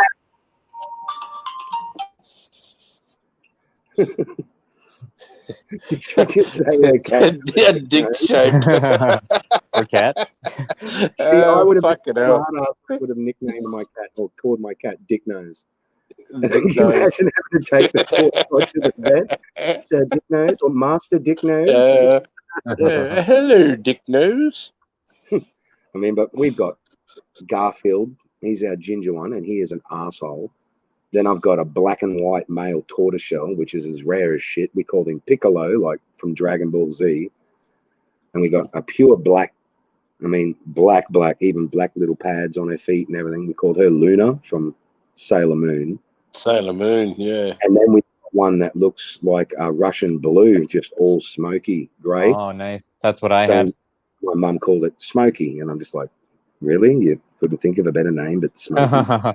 And they're so tiny. Like, she acts like a Russian blue, like a ballsy little shit that, like, she's really tiny compared to the other cats. Like, they're monstrous now. Yeah, Does she talk a lot? Only when she wants to come in. She meow, but it's a really quiet meow. Oh, yeah. It's Garfield, the big ginger one, where he's like, meow, and you're just like, oh, fuck. Fuck. I had a Russian blue, and he was awesome. He would, like, always be talking to you. You'd, like, walk into a room, and he'd just start meowing at you. And it wasn't because he wanted food. It's just, the way he was. Yeah. I read an article saying cats Matt, don't actually meow as a Yeah. form of something. It's something they learn How's- to do with us. how's Dick Nose? Really, that's interesting. Yeah, she's got a different nose. It's that shape. 2 balls. Uh, So the freakiest thing that ever happened with him though was that I walked in the room once and I could swear that he said "I love you." I was like, "Oh, I love you." It's like, what They the do. fuck? Like I used to have conversations when I used to open the door for my cats. I'd walk up, "Hey, how you going?" They go, "Man." I'm like, "How was your day?" Man. And I always wanted to get a cat, like a brown cat, and call it Chewbacca, because just when rub his nose, Mag. where they sometimes his meow, nose. but they're purring at the same time. Just rub his nose, Oh, And I always She's thought that on- was cool. I used to have little conversations every day with my cats when I'd let them out, like, "Oh, enjoy your day, Mhm. man," as they walk down Yeah. the stairs. eh? You know what I mean? But My we got daughter just phoned 5 now. Yeah, I would do the same thing. It was like, how are you doing today? And meow. Oh yeah. And how was that? Meow. Like, Are you they sure about that? understand. They got personalities. Yeah, just talk to him They like may you be- know exactly what he's saying. I mean, they may be absolute dicks at times, just knocking shit over or laying on top of your computer while you're doing shit. Mhm. That's just cats. They do Yeah. what they want. Mhm. Yeah, because they own us, we don't own them. Cats own their owners. We don't own And cats, they that's own one us. thing I always wondered. If aliens are watching us, with all the people walking their dogs, picking up dog shit and feeding the cats and doing everything for their cats and dogs, who are they going to think runs this place? I know. I know. I mean, I'd prefer them No, to come my down dog- and make contact with our cats and dogs before us. That way we can sit back and go, "Yeah, they're stupid." Yeah. Or if they My do daughter come, just take had you to a your leader, hissy fit at me. bring out your cat. Just listen to this. My daughter just phoned me up, had a hissy fit at me. She's 20. She's got her own kid who's 2. And because Rob's gone out, my other half, and she wants picking up from town because she's stressed out because of Sierra being a bitch, which is my granddaughter. And she's stressed out. She's got loads of bags. And she wanted Rob to pick her up. And I said, well, he's gone out, I think. So I went and had a look. She went, where is it? I went, I don't know. She went, well, when will he won't come back? I went, well, I don't know because I didn't even know he'd gone out till I went and looked to see a car with it. He's not on tag. Do you know what I mean? I don't put a bell around his neck so I know where he is. And she went, My parents would say, "Get on a tram, you lady." oh, My parents would say, "You've got public." My parents would say, "You got public transport. Use it." That's what my oldies would say to me. I Or they'd can't say, find "Walk." him. He was and she Yeah, said, walk. she went, he don't take his phone anywhere, doesn't Rob? He's a pain in the ass for it. He leaves it everywhere. So he's not took his phone. And she's like, oh, I he know take where he his is. phone? He's at the pub. Yeah. I said, I don't know. I don't put it, he don't have a bloody collar on. He's entitled to do what the frick he wants to do. I'm not his keeper. He's like, and she went, did he not tell you we're going out? I went, no. He's just gone out. He's probably just gone. I'd say, why the fuck would I? Do we need to live our life revolving around you? Mhm. You're 20 odd years old. Adult the fuck up. It tells you something, doesn't it? Because she's like, oh, and Chris, fella, he went in my phone. I went, and I told him to piss off. I said, I've been with Rob like bloody 11 years, 12 years. I've never once looked in his phone, It's like, I like the theory that if you are sitting at a table and you put your phone face down, you're hiding something. No, that means you've got my attention. I'm not going to be a rude prick and play with my phone. Yeah. Mhm. I mean, my I nipple know can the go through my passwords phone for all the everything time. for Rob.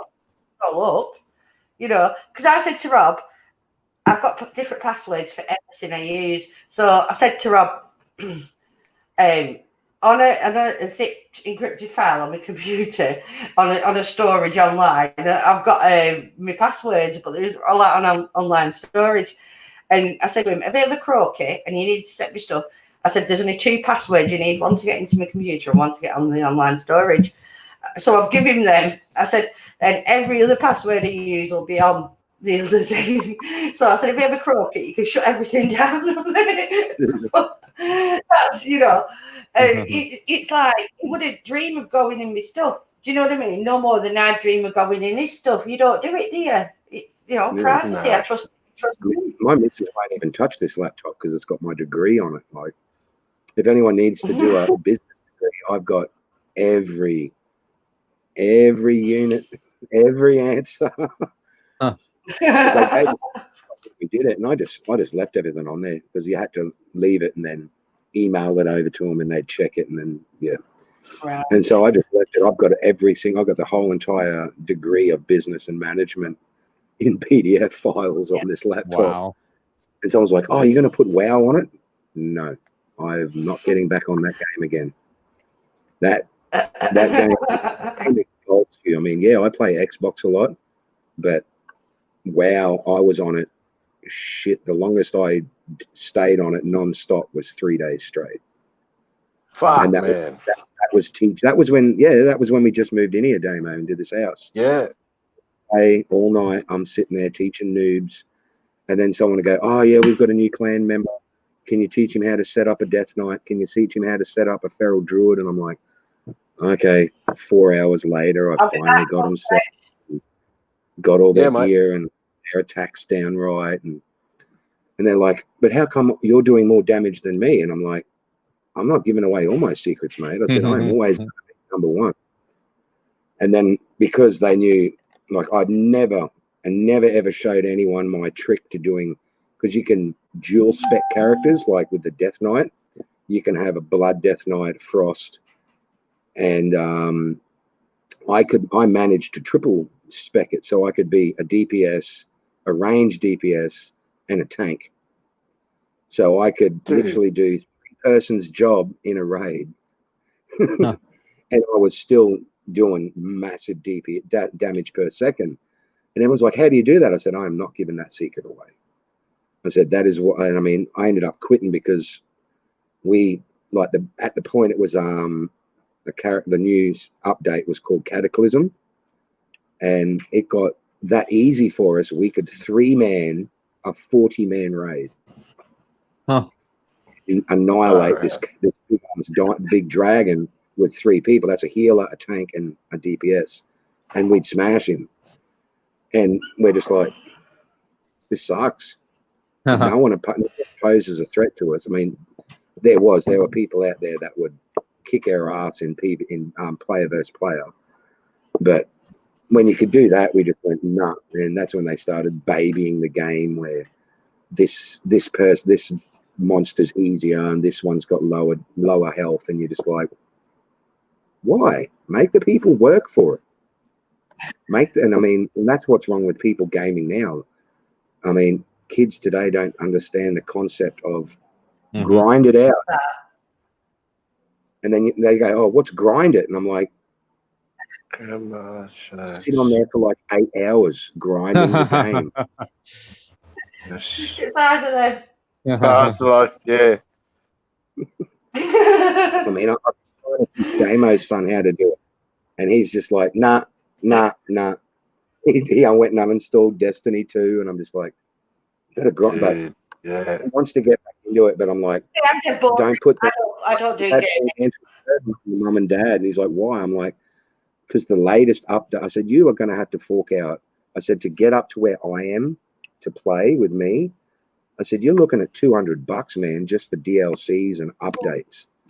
I said, the newest one, to get the annual pass and the new download content, I said, that's going to be about $140. I said, don't throw that on your parents after all you've conned out of them for Fortnite. He's like, oh, no. I said, you've told me how much you've gotten on Fortnite. I said, and now you've said, think of all that money you've wasted. And I've gotten that into his head now. Oh, I'm not buying this shit. I'm not buying skins. I'm like, exactly. I said, you get them from playing the game. Just get the battle pass. That's the thing about how gaming's changed these days, is that it used to be about, building up a character and, like you said, grinding to get something done. Now it's all about, the game trying to sell. Pay to play. Yeah, pay to play. Yeah, you don't try to work to upgrade your characters anymore. You just spend shit ton of money. And that's the way that they're now designing the games, is to get people to do that. There's a game that I play at the moment on the Xbox called Neverwinter, and it's it's grind to get to where you're going. But when you're up to my level, you've got to put money in to get these enchants, like the level 12 enchants for your weapons and that. And this guy, Ranger, that I play with, he's gone, oh, mate, I've easily put $3,500 into this game just on enchants. I'm like, Jeez. and he goes, so you're going to have to do that? I said, like, fuck, mate. I said, I have never sent into a game apart from buying a battle pass. I said, I don't buy skins. I don't buy items. I said, I will grind it until I get it. I said, and if that takes 2 years, so fucking what? Yeah, I would never spend that kind of money on a game. It's just, so now I've got things to...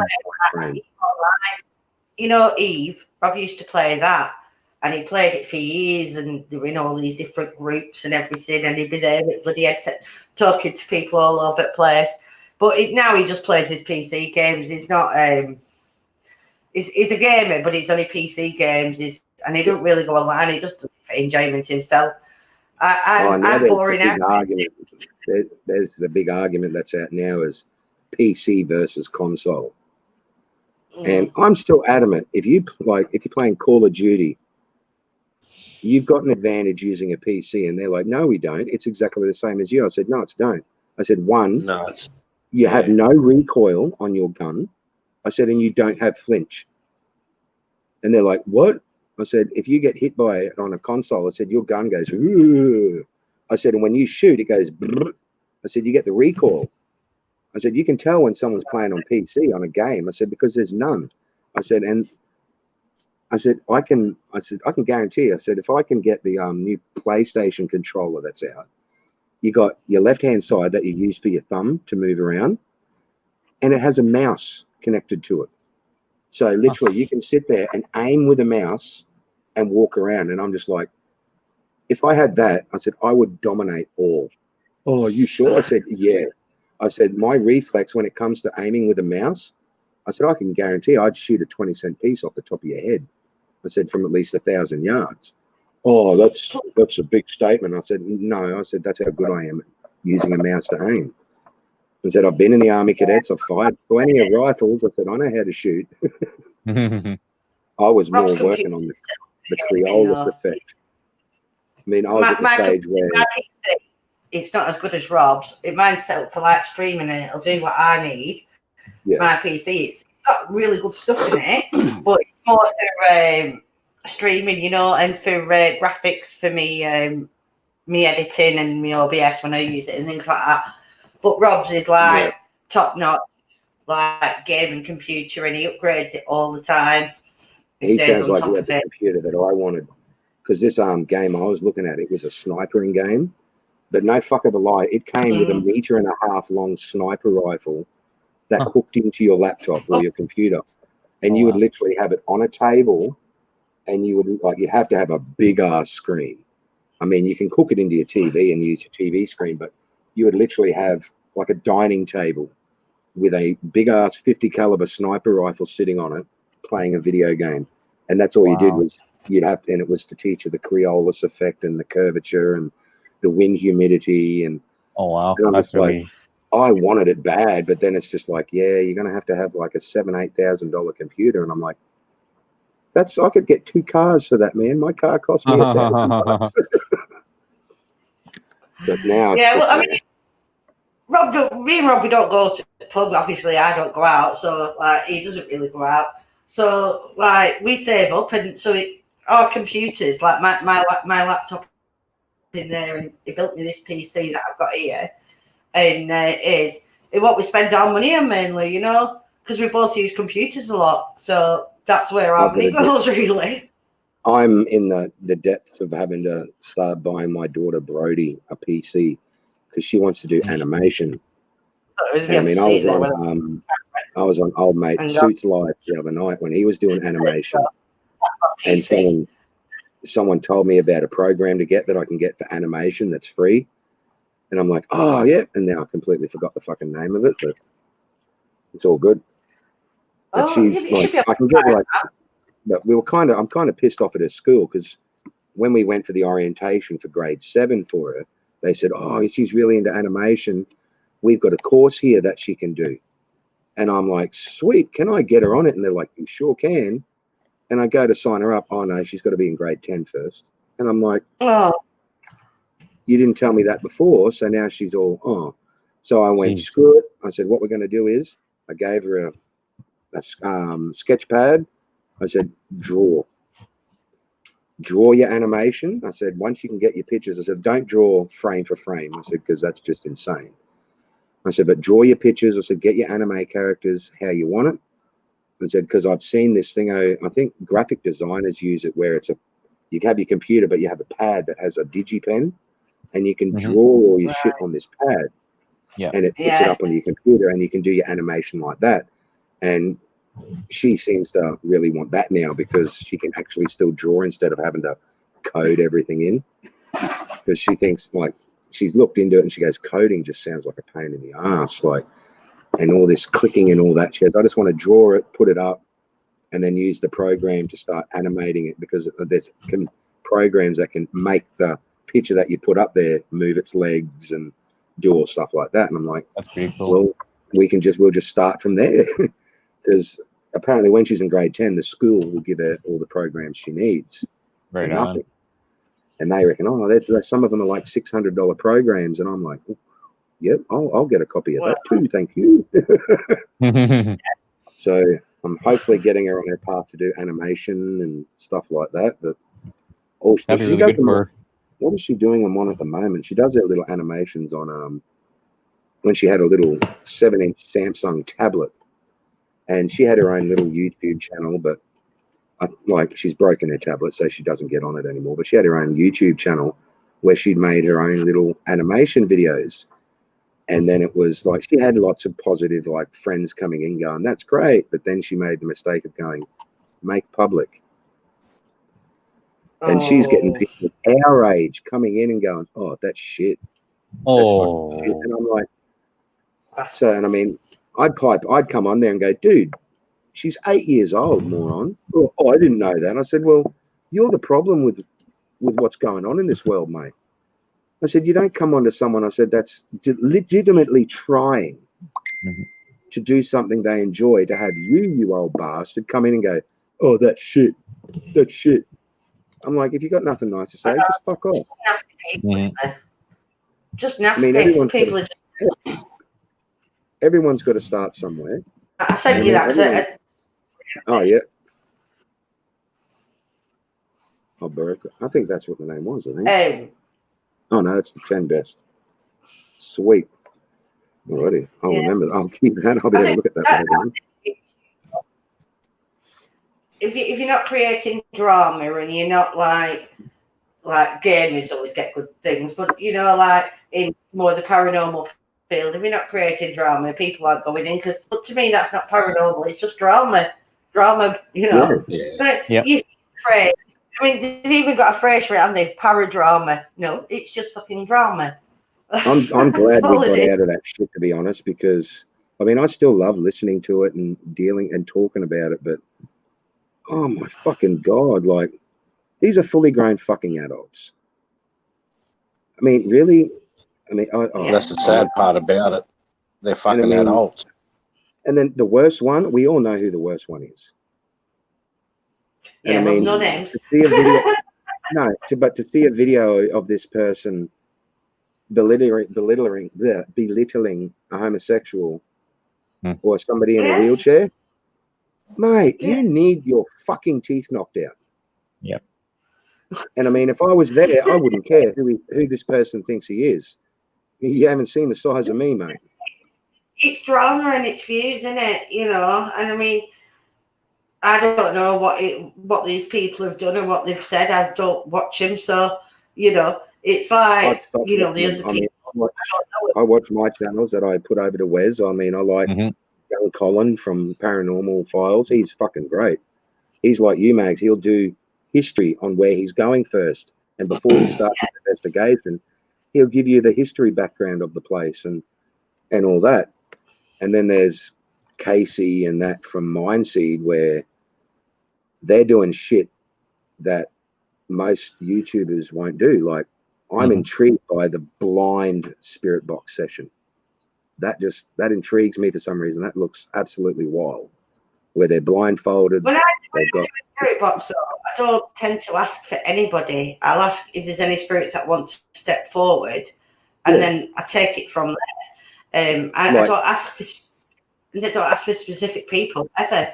I mean, how do they know they're talking to that person? I'm like, oh, I want to talk to Elvis Presley. Unless it's Elvis's voice coming through that box, you ain't talking to him. Well, I don't know Elvis, and I'm pretty sure he's not hanging around in northwest of England. No, I've got to be honest. And I mean, that's what some of the top YouTubers are doing, like old mate Hunt.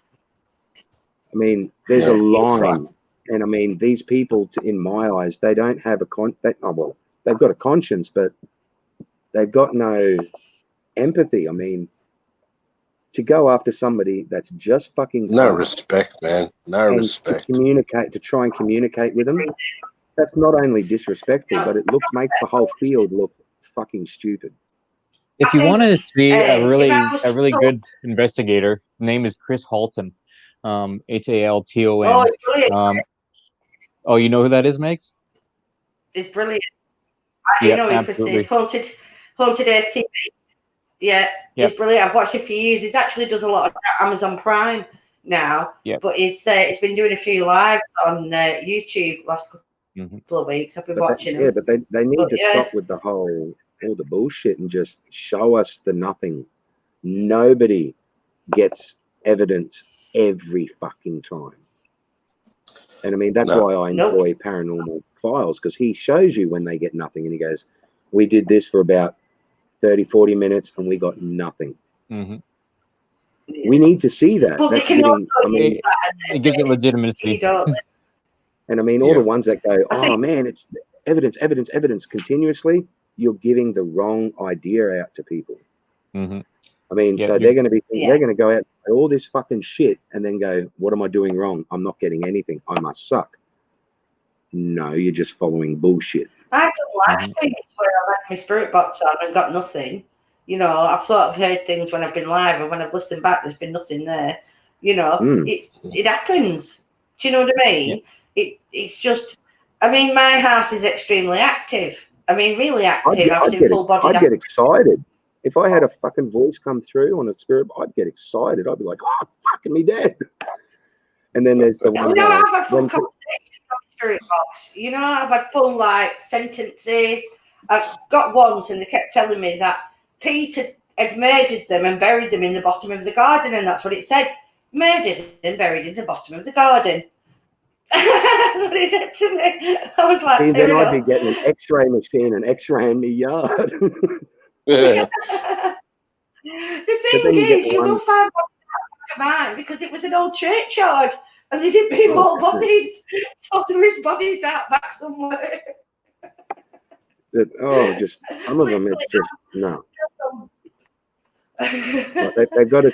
A lot of these people have got to change their ways. I mean, I love watching them do the lives and all that, but some of them just still fake the shit. And I mean, for views, and it's just like, stop giving people the wrong idea.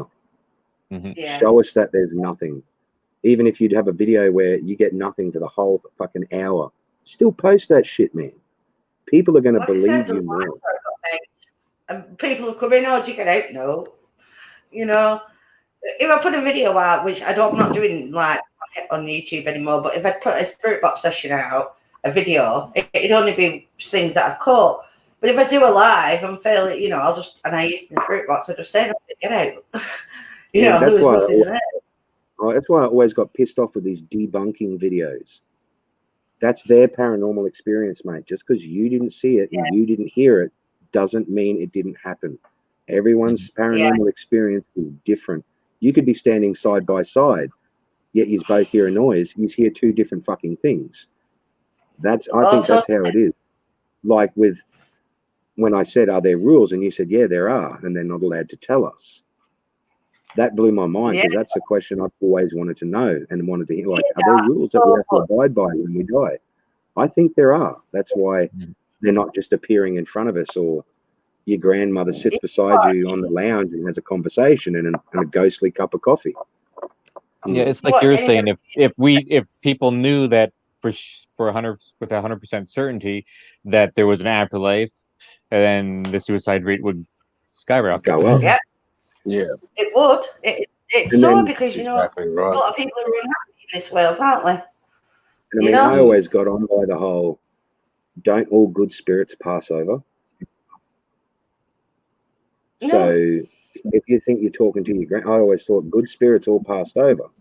So upon you thinking that you're speaking to your nana or your poppy, how can you be certain unless they say something that only they could know? Yeah, And that's why you Where's- ask where's the- validation questions. That's where validation questions come in. You ask them that Yeah, only yeah, because you usually and they them say they would know. demons trick Yep. you into believing that it's somebody you want to talk to. And it's just, well, I mean, I'm of the impression that demons and angels are the same thing. Like a demon Tell me is an where the angel, an proof angel is. is a demon. You can't come back. There's no proof that even if you do go to heaven, you can't come out. There's no proof of that. So to turn around No. and say well, there's that no proof at all. they've passed over, that doesn't mean they can't come out again. It just means that they've achieved where they need to be or where they want to be. Doesn't mean they can't come back out. Because everyone, No when they proof that you pass, I think can't. everyone's experience when they die is different. It's all like if Mags passes, her experience when she passes away will be different to mine, will be different to Wes's and different to Damo's. Yeah, And that's why I think I'm they're not hoping allowed it's to an tell us. Well, that's how I think they're not allowed to tell us what happens, because every single person's passing is individualized. Yeah. And it's something we all have to witness for ourselves for the next part of what happens to us. I don't think there's reincarnation or anything like that. I think it's something else. There's another dimension or something like that where we go to. I mean, you get somewhere they say we could be in hell right now. Yeah. yeah, that's And I'm exactly like, right. That's and what my we're mum trying to believes get out. My That mum doesn't sound believes too that this is far-fetched. hell. And I mean, the big ass question that everyone wants to know is, what's the meaning of life? And what I've been told by a spiritualist was, you find that out the day you die. You find out what the meaning of life was for you so everyone's meaning of life is different. You find that out on the day you die. That's why, I mean, and because you get some people, they go, I saw a light, or I saw my grandfather or my dad standing there waiting, waving. Everyone's passing is different. Everybody's needs different, aren't they? So maybe when you pass, what your expectations are or what your needs are, that's what you'll see or feel or have. I mean, I think that's probably, does that mean to have the bog standard, like you see the light, you do this, you do that? I think it's a bit regimented, something that is everybody, like I said, that's personal.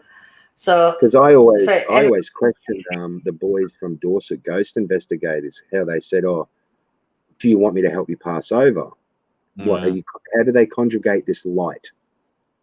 yeah. I mean, and then I had asked someone, and he goes, "Well, maybe it's when somebody gets executed, and they have the priest come into the room and they give them their final prayer or whatever it's called, Last rites, yeah, yeah, maybe that." When the priest comes in and does his little thing, maybe that opens the portal.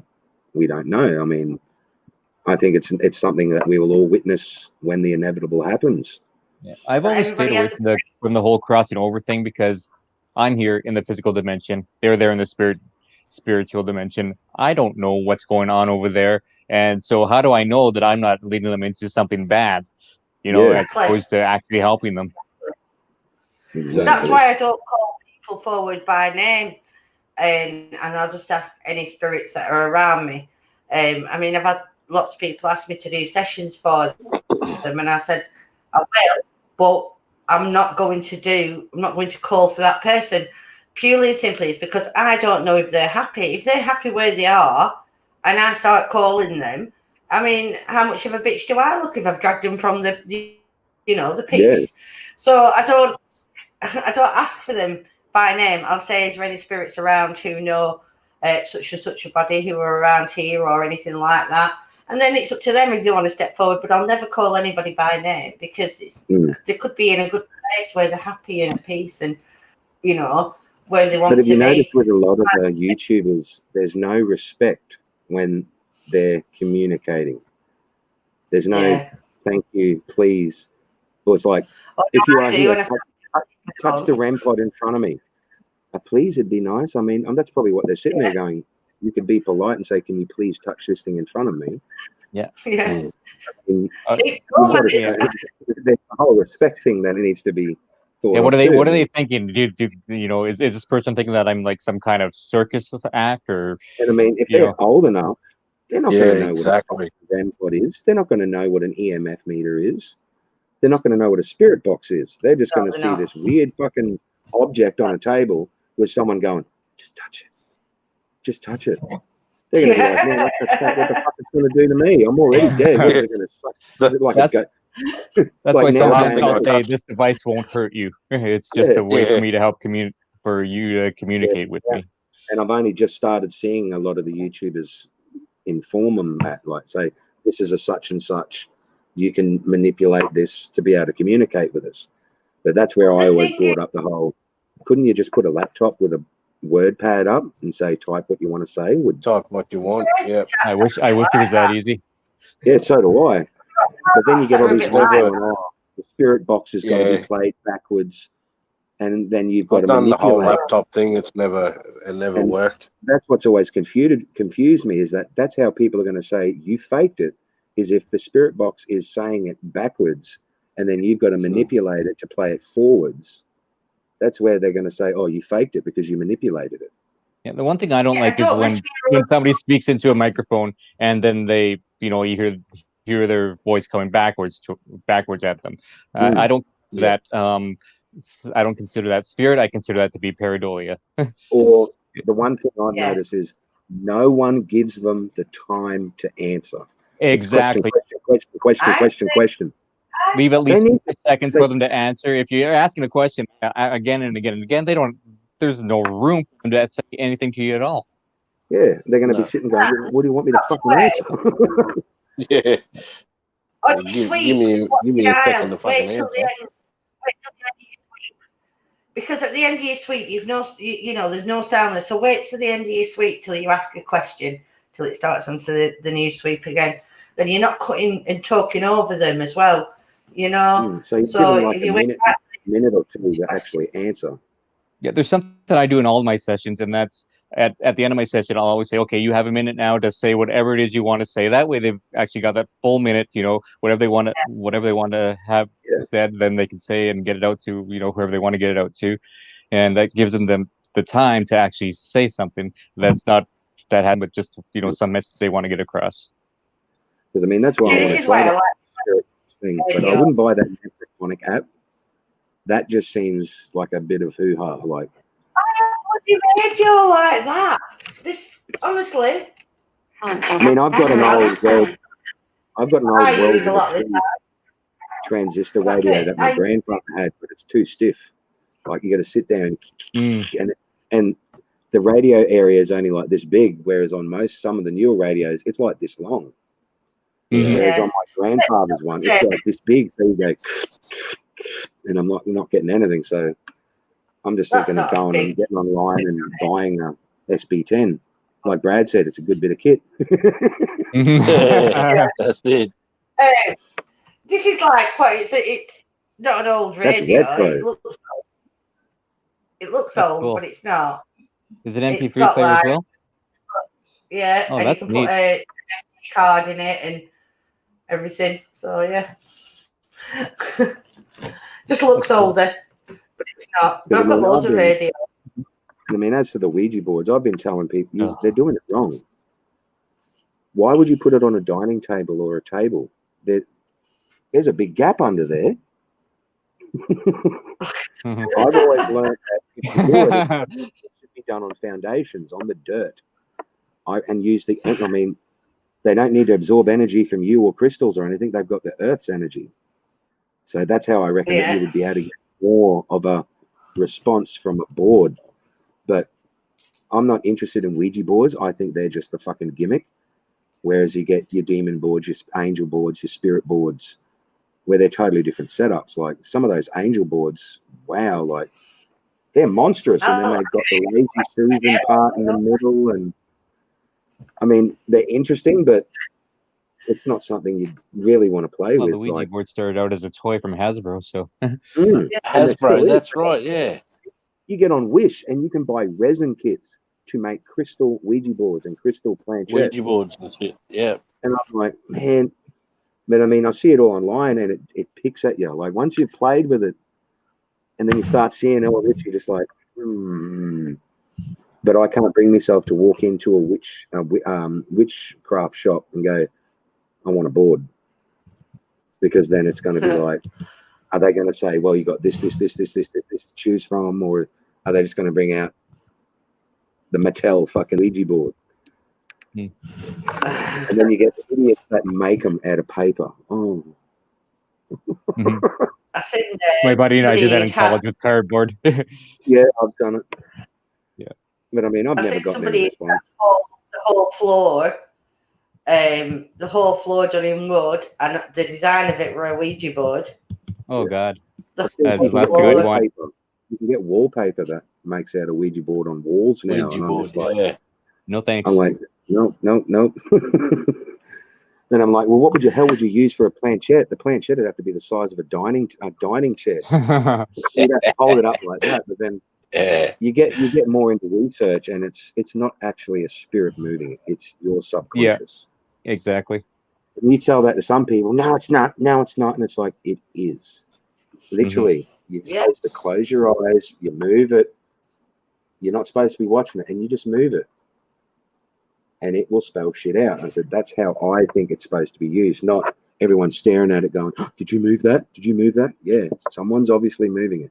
And you can tell when they've got their fingers, they got it like that. You can always see when someone goes, and they start moving it. There's that slight dint, slight kink in the wrist. So I know every single one that on the YouTube videos that use it, they're full of shit. It's always faked. And if you look at the fingers with the pressure maybe not points and intentionally, whatnot, you can usually pick it out too. I mean, the only guys I've seen sure. that seem to do it legit and you don't see the pressure is Casey Nolan and that from Mindseed. Like when they did that old man's house where, I mean, because they walked around, they did a Ouija board session and then they kept hearing the piano go ding. So they walked back into a lounge room and he goes, you like music, do you? He goes, I can play music too. And went doom, doom, doom on the piano. All fucking hell broke loose. All the doors and everything just started just shaking. And they're both just standing there in the middle of the room, just like, what the fuck? And bolted. Like just legged it out of the house. And they're standing outside on the front grass of this house looking at it. And you could still see the doors and windows literally going, holy shit. And I'm like, holy fuck. And then they had to go back there. Because one of the guys Dorset brothers. No, Mindseed TV, Hunting Purgatory. Oh, yeah.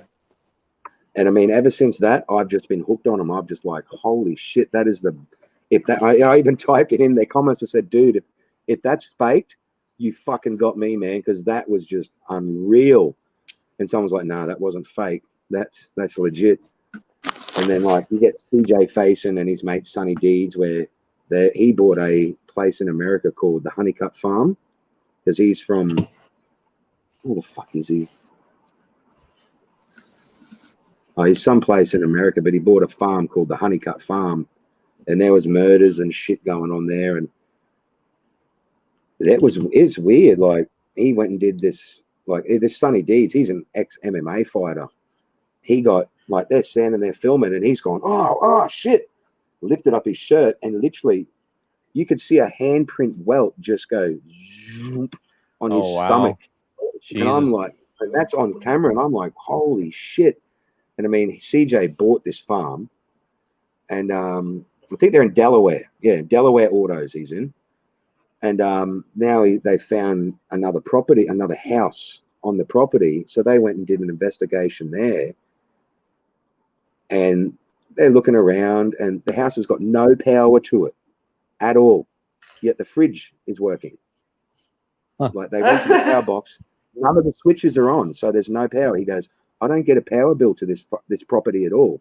Opens the fridge is working. Light comes on, it's heating stuff cool.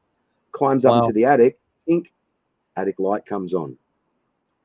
And then they're looking around in there and they find paperwork to the house. And as they're looking at the paperwork, something moves the manhole cover and just goes and puts it back into place. He absolutely shit his pants. But he's about to demolish everything there. And I'm like, don't demolish it, man. I said, it is a monstrous money-making opportunity for you there. I said, just clean it up. I said, literally clean it up. Make people sign waivers to come and investigate there. I said, you will make millions. I said, because they've seen your videos. They know it's highly active. I said, mow it, clean up the rubbish so people can come around. I said, just get them to sign a waiver that if anything paranormal happens to you, you get scratched or whatnot, or you get smacked in the head with an invisible brick. I said, they've signed a waiver. They can't sue your ass. Mm-hmm. And I've had a few people like liability insurance. You'd have to have liability. Stuff like Yeah, that. some liability. And I mean, what's liability insurance? About $2,500 a year, isn't it? Don't know. Don't know. Oh, yeah, I'm not sure what it'd be over in like a different country. Because being on property too.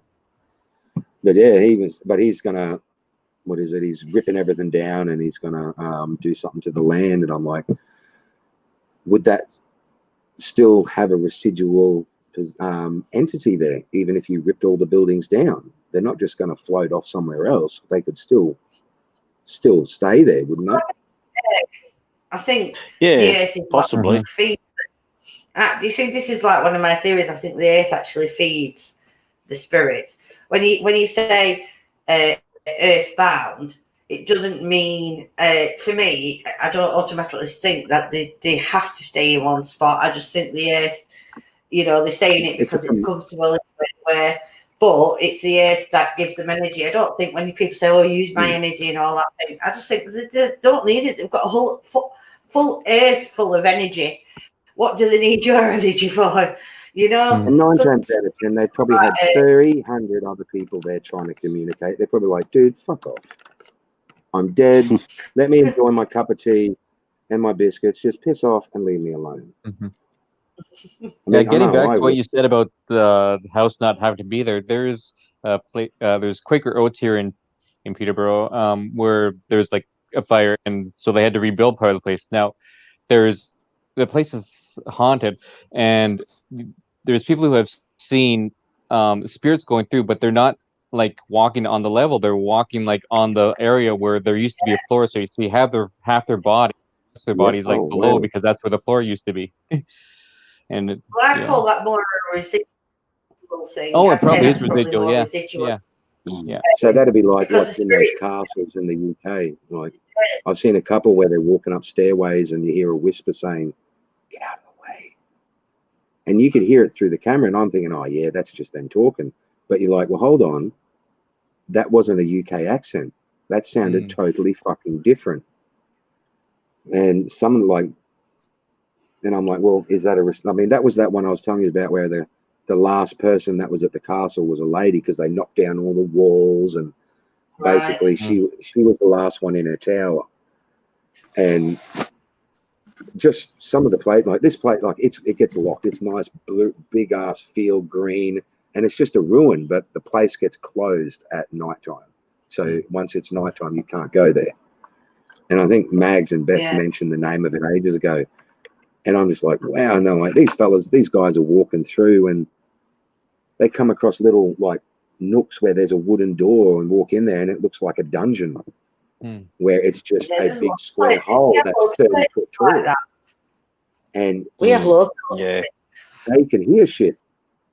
And everyone in the comments is like, oh, I don't hear anything. And it's like, you're not there. I'm on my gosh, I was talking rubbish now. Sorry. I'm like, cameras and all that don't pick up everything. Even those little fucking dictaphones, they're not going to pick up everything. It's on a different frequency. So I reckon that's how it is. Like everyone hears it. Like if you're there, you hear it. just because they don't hear it and they're going to go, oh, that's bullshit, I didn't hear nothing. That's you, mate. Why don't you come here and do the exact same thing? Mm-hmm. That's why I'm not the type to go, oh, that's fake. You faked it, man. That's bullshit. I'm like, wow, that's interesting. Do you think it could have possibly been something else? Like, it's beyond a joke now that people keep jumping to the, oh, you faked it. We're not in it to fake shit, man. Yeah, there's people that are in it and they fake shit to get the glory. But in the end, you're making yourself look like a fool because we're all in it. We all want to get the experience. We all want that one bit of evidence that proves it's real to us. So that's why I say everyone's experience is different. Like if we, all four of us did a spirit box or blind one, like we had Brad, like me, everyone, DW, everyone on screen, and then 4 out of the 6 did blind spirits, like blindfolded with just the thingos in, and say Brad and DW went between themselves and asked questions, I guarantee the other 4 would get individual responses. Yeah. Because maybe it's not always about what they want to say, it's what they think we need to hear. Maybe it's that. We don't always get what we want, but, a lot of the time we get what we need. So, maybe it could be something like that. That's why I was amazed when you said, yes, there are rules. And I'm just like, well, that does make sense. There has to be. Real. If you watch any good spirit box user, and they start asking about the afterlife and heaven, you can guarantee they go, shut up. I've had them say, can't tell you. I've had them say, can't tell you. And they go, whum, and shut up. They don't want to talk about it. They don't want to interact with you when you try to talk about it. They just, nothing. They start maybe talking about something else, but the very, I think the most I've had is who goes to heaven, and they've said that they've gone everyone. So now I don't believe in heaven. Well, I don't believe in heaven. So I heaven and hell are a construct of a book that was wrote 2,000 years ago. Or I believe in good and bad. What are your thoughts on purgatory then? Like, do you believe we all have to be judged in the end, or? No. Because I mean, if we're all going to be judged, it doesn't matter what you've done. Like even the Christians, you could be the most devout Christian, but if you are some. From the day we're born, we sin because procreation is a sin. So I think there's an afterlife. I don't think to go to hell. Of religion. Purgatory wasn't even mentioned in the Bible. Everybody thinks that purgatory is actually mentioned in the Bible. It's not. Purgatory isn't in the Bible. Now, heaven and hell are a construct of said writings, although there were earlier ones like Greek mythology and things like that where they had, hell, as you will, there and things like that. But to me, whenever you have a religion and people, they want you to be addicted to that religion like cult-like, unless they give you something negative, it has to. You have to turn around, and nobody's going to follow your religion unless you have something that's going to be bad if they don't. So you're like hell,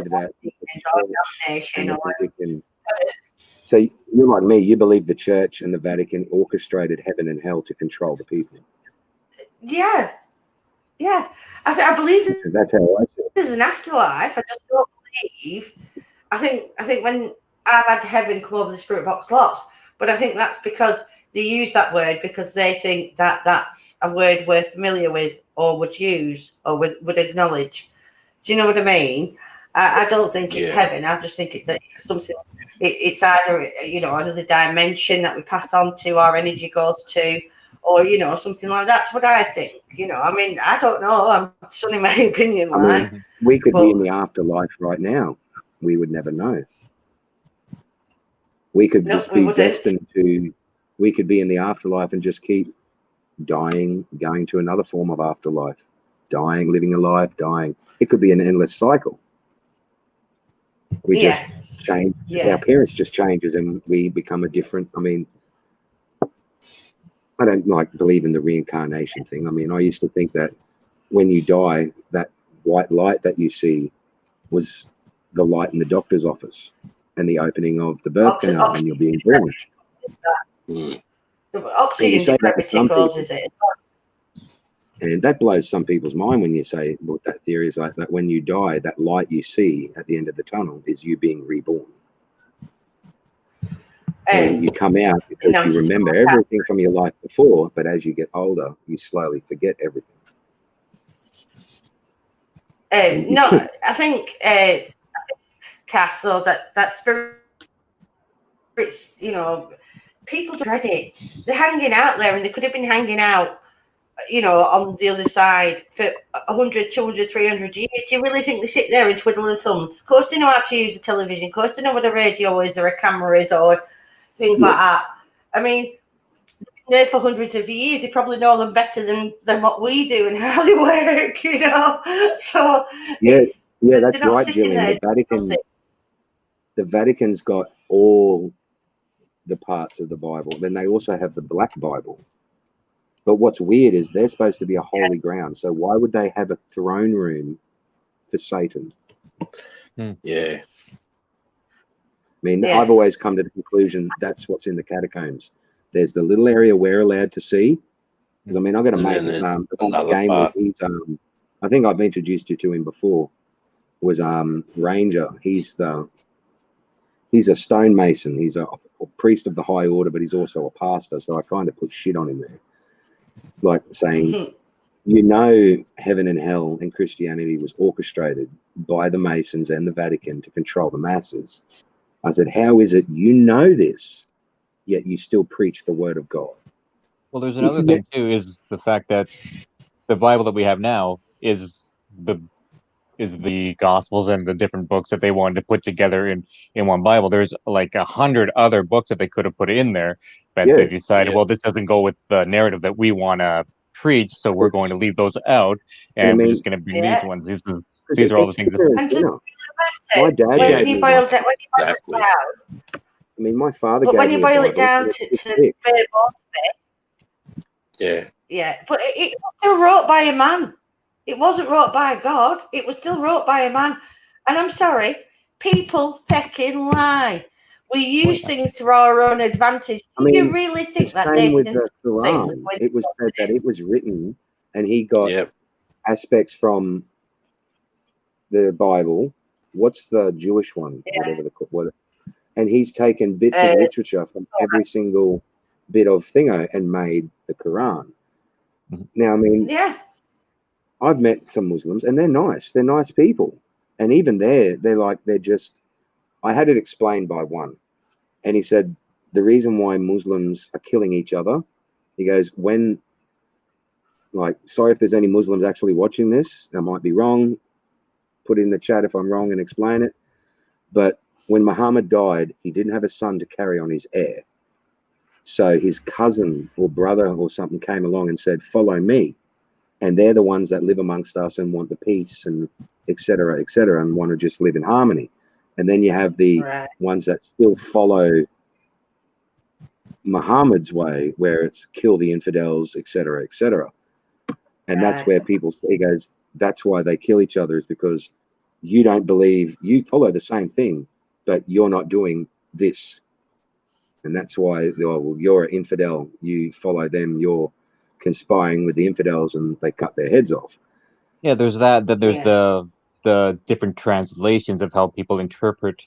And it was the same with the Bible. Yeah, I mean, Crusades. You look at the Crusades, like they're worse than what the fucking Muslims were doing. I mean, what they did, it was 100 times worse than what the Muslims are doing. And it's basically it's the same thing, but I mean, everyone's entitled to their own beliefs, but we're not. The religion needs to be abolished. We are one race. One thing we all know is that there isn't one religion or religious organization that is really fucking peaceful. There's been more wars fought about religion and God than anything else. The way I see it is, like, all this is peaceful probably everyone will religions. fucking laugh, that they should make cannabis completely legal worldwide and have it every Sunday or 2-3 days throughout the week. Everyone sits down, smokes a fatty, and chills the fuck out. Absolutely. I mean, and it'd solve a lot of problems. you're not going to want to fight. You're just going to be like, man, I'm too stoned. Have a I have cupcake. no Fuck problem off. with people who Yeah. find, you know, I We've mean, had some some pretty people do freaking find in-depth peace in the conversations religion. for sure. You know, if you find peace in your religion and it works for you, then that's fine. I've no problem with that. I mean, we could all do with a bit of peace in our life, couldn't we? So if But- somebody finds peace in a religion, I wouldn't try to take that away from them because No. that's, you know, they're getting But something they from should it. also respect everyone else's Yeah, I was way gonna say, of I just hate Bible bashers trying to force their opinions on me because I was that good little Catholic girl. I went to church. I went to confession. I did all this for 30 years more. Well, if you know, it is real, I'm pretty much screwed because I've been to a place like you've heard of Calvary Temple here, haven't you, Damo? Yeah, yeah. Oh my God, they're like the American Christians where they all dance around and fucking rejoice Yeah. and speak in tongue where it's like skibba dabba. I can tap people on the head and knock them out.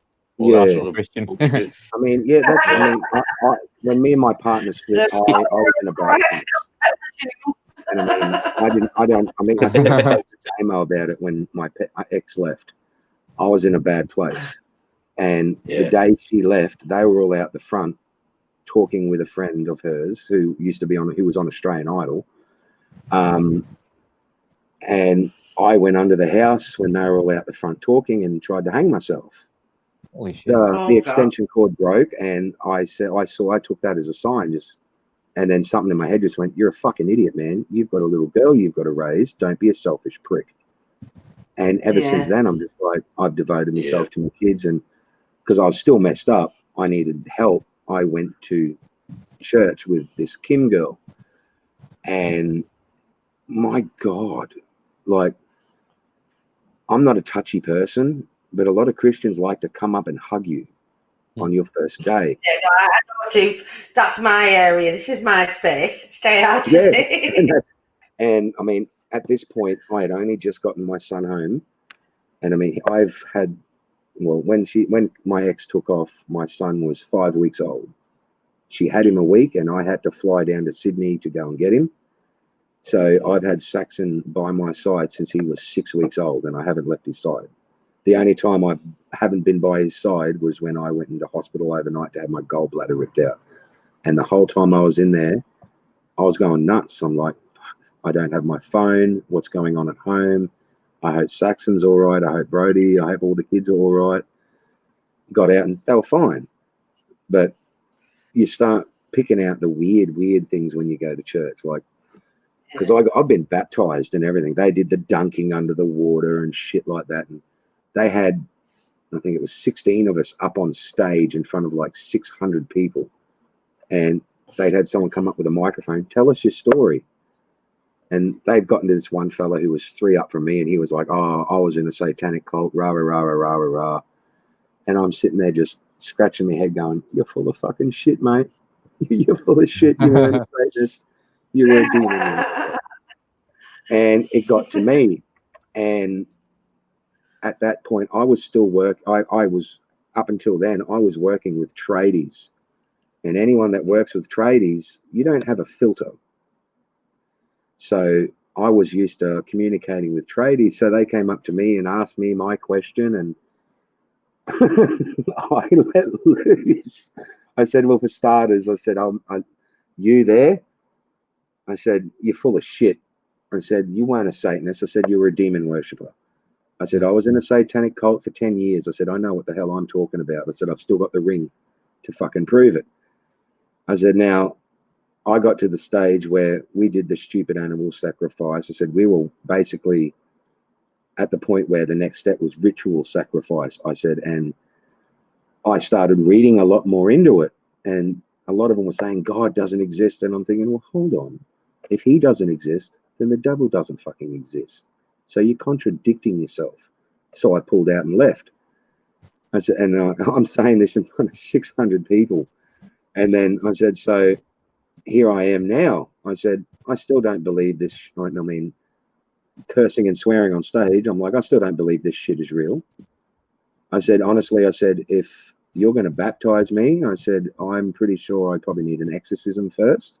With the shit I've done in my life, I said, I'm guarantee I've got attachments. I said, my uncle wouldn't walk past my room when I was a teenager. He said, there's something in there that is bad. Huh. And I still never figured out what it is. Still don't know. But I've moved on from all that shit. I mean, ask Damo when I was out at Deering, I was a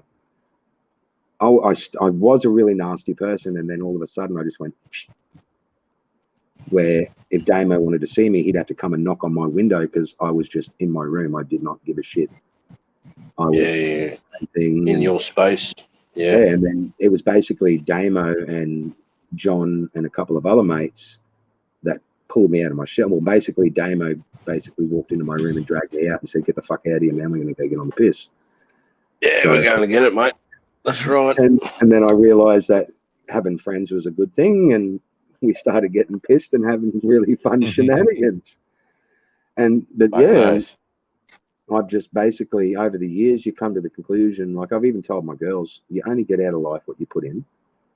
If you're not going to put in any effort, the world's not going to. I said, that world out there does not give a fuck if you fail. It's going to keep on rolling. Right. Yep. It does not care. I said, so if you're not going to do anything with your life and you're going to expect everything to be handed to you, I said, you're not going to get anywhere. No. I said, if you want something to happen, start the ball rolling. I said, go out there. I said, research. I said, do shit. Do you know, if my daughter said, it's not fair. And I said, well, who told you life was fair?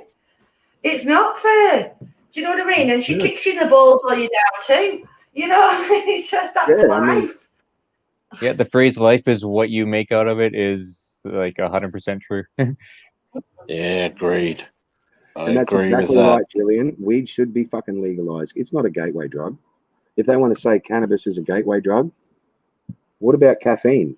Caffeine's a drug. Nicotine's a drug. Alcohol's a drug. Alcohol's a worse drug than cannabis. Oh, yeah. I mean, there's a guy, I was only watching it today, actually. He used to have 50 cans of beer a day. Holy shit. How is he not dead? Well, it got to the point where he had this thing and alcoholic something like in the receptors in his body.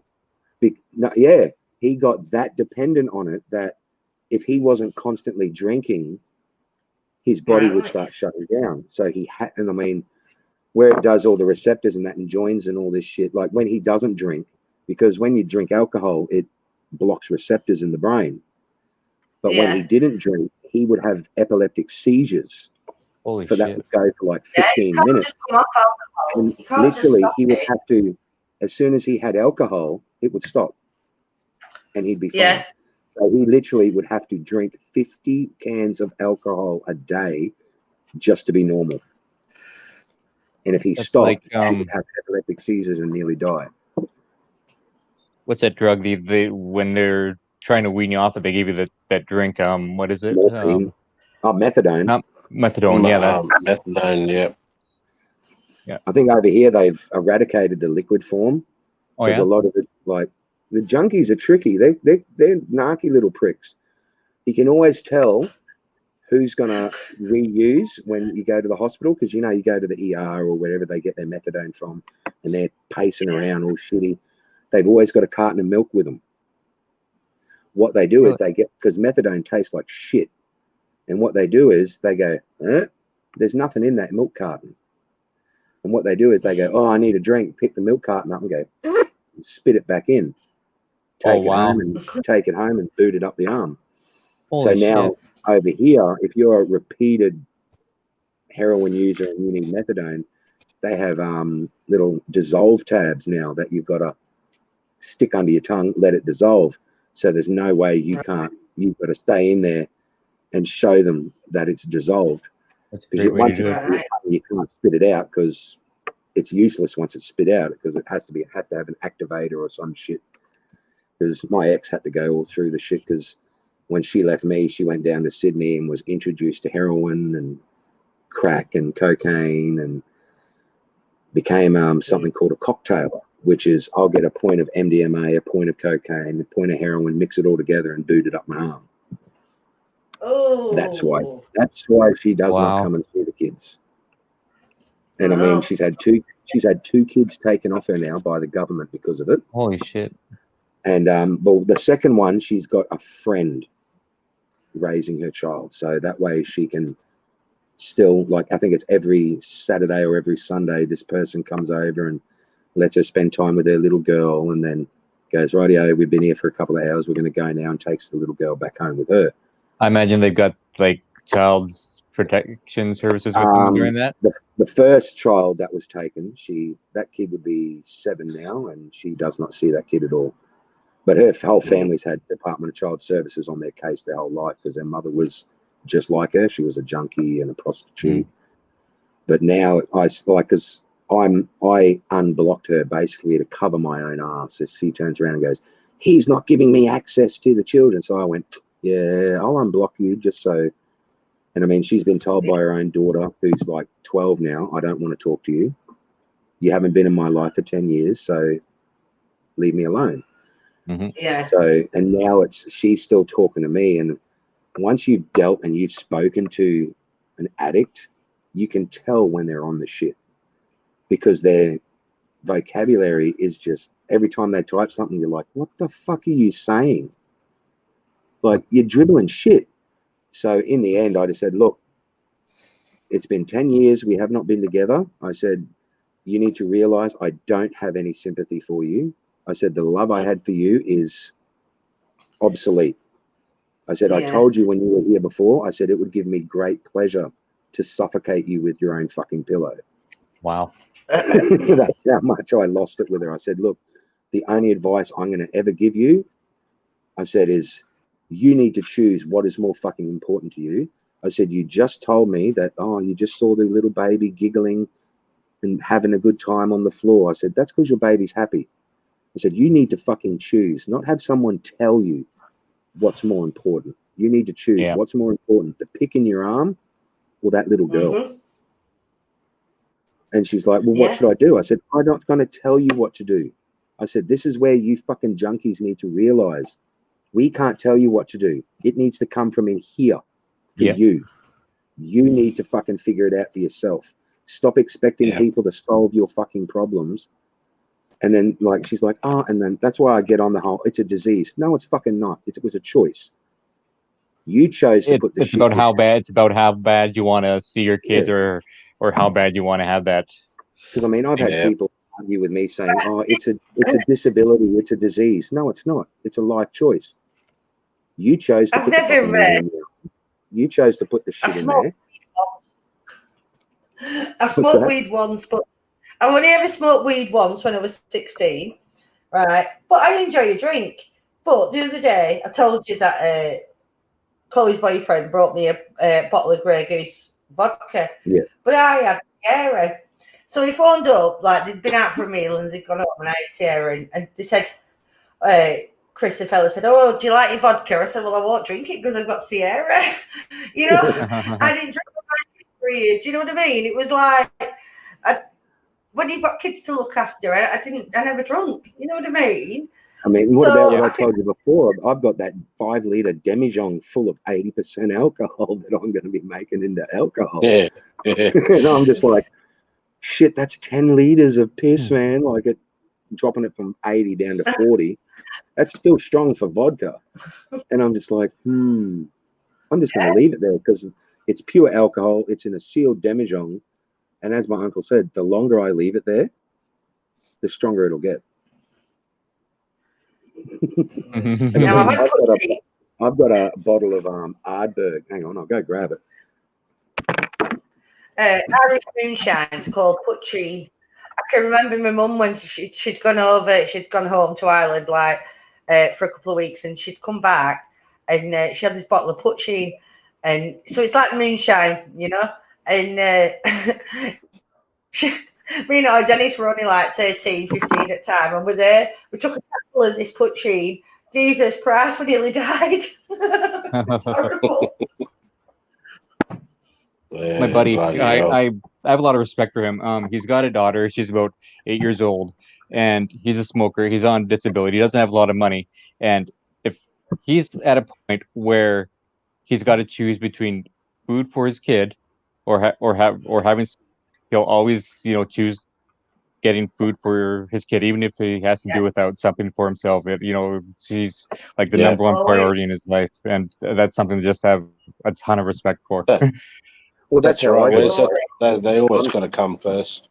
Yeah. I mean, I'm supposed to be on medication for my manic depression and manic anxiety, but if anyone's been on that shit like Zoloft or risperidone, Yeah, I mean, yeah. I was on 300 to 350 milligrams of Zoloft a day, and I was a fucking zombie. I'd be just I was on Yeah. risperidone. I would be up. I would take it in the morning, and no, I'd take it at night actually, and I Yeah. would sleep until 5 p.m. the next day, and I'd be up for about 4 hours, and then Did you have take it the again at weird? night. Did you have the weird Yeah. effect that your mind's saying you're tired, lay down, and then all of a Yes. sudden your arm would, you'd be like, "What the Oh, no. fuck?" Like your arm would just spasm. No, That's that why didn't I happen to quit. me. And that's No, why I would just. I went on to cannabis. And everyone's like, "Oh, but you got kids." Mate, I'd wait till they're in fucking bed.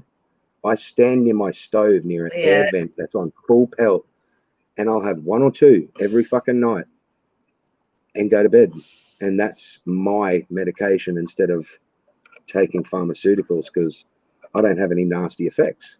Yeah, when I was on that shit, I was sleeping for 19 hours a day. I was awake for 5 hours a day. Yeah. It was awful. But there, this is the shit. Hard bake. Bloody hell. It is 10-year-old single malt Scotch, $180 a bottle. Holy shit! Bloody hell. I think I've probably only got about that much left, and I've had this one here for 4 years now. I'll have It's a drink long here and time, there. man. Yeah. And like I'll have one, like you put in one finger and it's like having a double shot. It's strong, but it's so nice. Like, you know how you get some scotches and they're sweet, and this one's really, what would you say, smoky. So you got a really smoky bush, like burnt taste to it, like it's really malty. So you don't get the real fruity flavor, you get a real smoky flavor to it. And yeah, it's not meant to be drunk with Coke or anything like that. You're meant to have it on the ice, on the rocks, and smoke a cigar with it. But I don't like cigars. But No, yeah, I don't do that. I don't like any dark spirits. Ever since I'm I started, not saying anything bad about medication. I think if it helps you, that's great. But if it's working adversely against you, that's something else. But if it's something in your life that's helping you to stay focused and do what you need to do, then that's a good thing. I'm just seeing some comments there where people are saying that they're on medication, it helps them, and that's awesome. But if it's like doing it the doesn't opposite, work then for everyone. It doesn't always work for everyone. exactly. Like, I mean, I've gotten to the point where I've researched cannabis that much. I mean, I probably annoyed the shit out of Damo going, "Fuck, man, look what I just found out." Like, yeah, bro. that now in it's the all States, apples. That in the States they now they're wanting test subjects for microdose, like people with Alzheimer's and dementia, to start microdosing with magic mushrooms. Oh, really? Because the side fillings or whatever it is in magic mushrooms is repairing the busted brain cells with Alzheimer's. And I mean, awesome. cannabis, shit, it's the cure for cancer. Like, that's why the government's been so arsey about it. It kills it. It slows it down. And I mean, if you start researching the different strains, like, this is how smart people have got in with breeding it. You have high blood pressure. There's a strain out there that will lower your blood pressure. If you've got, high anxiety, there's ones that lower anxiety. I mean, if you are really lethargic, there's a cannabis strain that gives you energy, that when you have a joint, you're all, let's go do the shit, and you'll fucking race around. Like, it's not like speed, but it gives you energy. And then I've gotten into the point where I've researched that from one plant, depending on when you harvest, you get a different product. Because when it is time to harvest, you've actually got to have a jeweler's monocle to go up to the bud, and the trichomes, they start off clear. Now you can harvest it when it's clear, and that will give you a weird, like it's more of the CBD side where it's the pain relief. But then when they start going, when it's white, that gives you the big head high where everyone's like, oh, I'm so fucking stoned. And then they start going amber. And when they go full amber, that's when you get the ones where you see people like when they say don't eat the whole muffin, and they eat the whole muffin and they're stuck to a chair for 8 hours. That's so it's like indica. Yeah, it's called couch lock. That's because the THC has just gone, it's fully fucking ripe. So now it's there's two different types there. You got your white, and then you got your amber, and then you got the one in the middle, which is halfway between white, starting to go amber. That's 3 different medical properties from one plant harvested at a different time. What's she called? Olivia swears by it, doesn't she? Because she's had cancer for a long time, and she swears by weed, even to the point where her partner has started growing different strains of it so she can use it. And she's been on that for, she had stage 4, didn't she, cancer, and she's been like hanging in there for years using weed. I mean, I know a lot of people, if you're in the legal states, you can go into your dispensaries, and there's one called, that's really good for anxiety and bipolar and depression. It's called White Widow. And that you can have it in your dabs. You can, I mean, this is when people are all like, oh, I don't want to smoke it. You don't have to smoke it. You can get edibles now. And it's that easy to make the extract yourself that it's like, once you realize how, like, once you can extract the THC from the cannabis, the cooking options are limitless. I mean, you can get all the stem. No one eats the stem or keeps a stem. You can take all those stems, chuck it in a nice bottle of oil, leave it. That oil is now infused. And I mean, then the reason why it's getting I think, what's that? I was watching Harry, what's he called?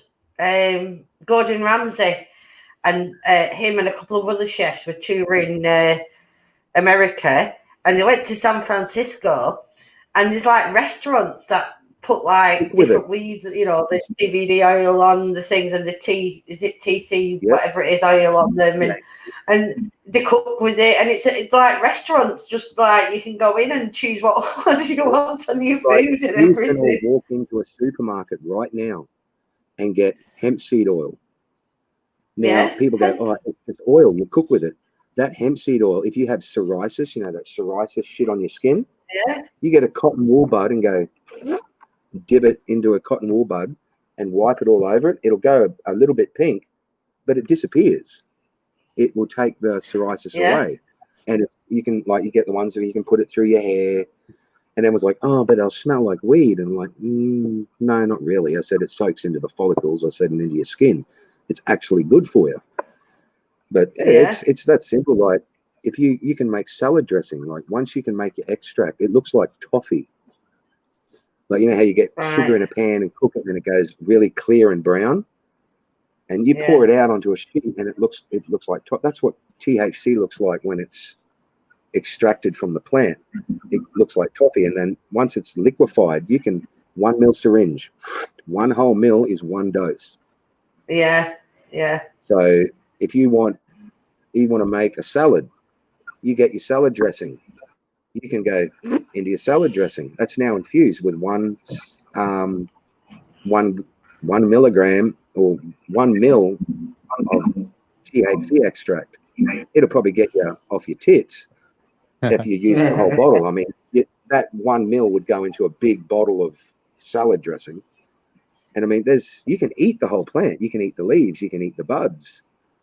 And I mean, there's ones that do salads out of it now. They get the fresh, big leaves of it, make them nice and crisp, put them in a bowl, and then you get your cherry tomatoes and your croutons and whatever you put in your salad, and then they get their infused salad dressing and over the top and eat it. And they reckon it's just as healthy as any other salad. Like the cooking, it's endless. Like once you know how to extract it, you'll be sitting there going, shit, what can I put it in now? Because I mean, I've got a mate in California that he's doing it as well. And he actually used to do a cooking show on Facebook, and he'd cook with cannabis oil. He'd show you how to make canna flour, like so you can make cannabis bread.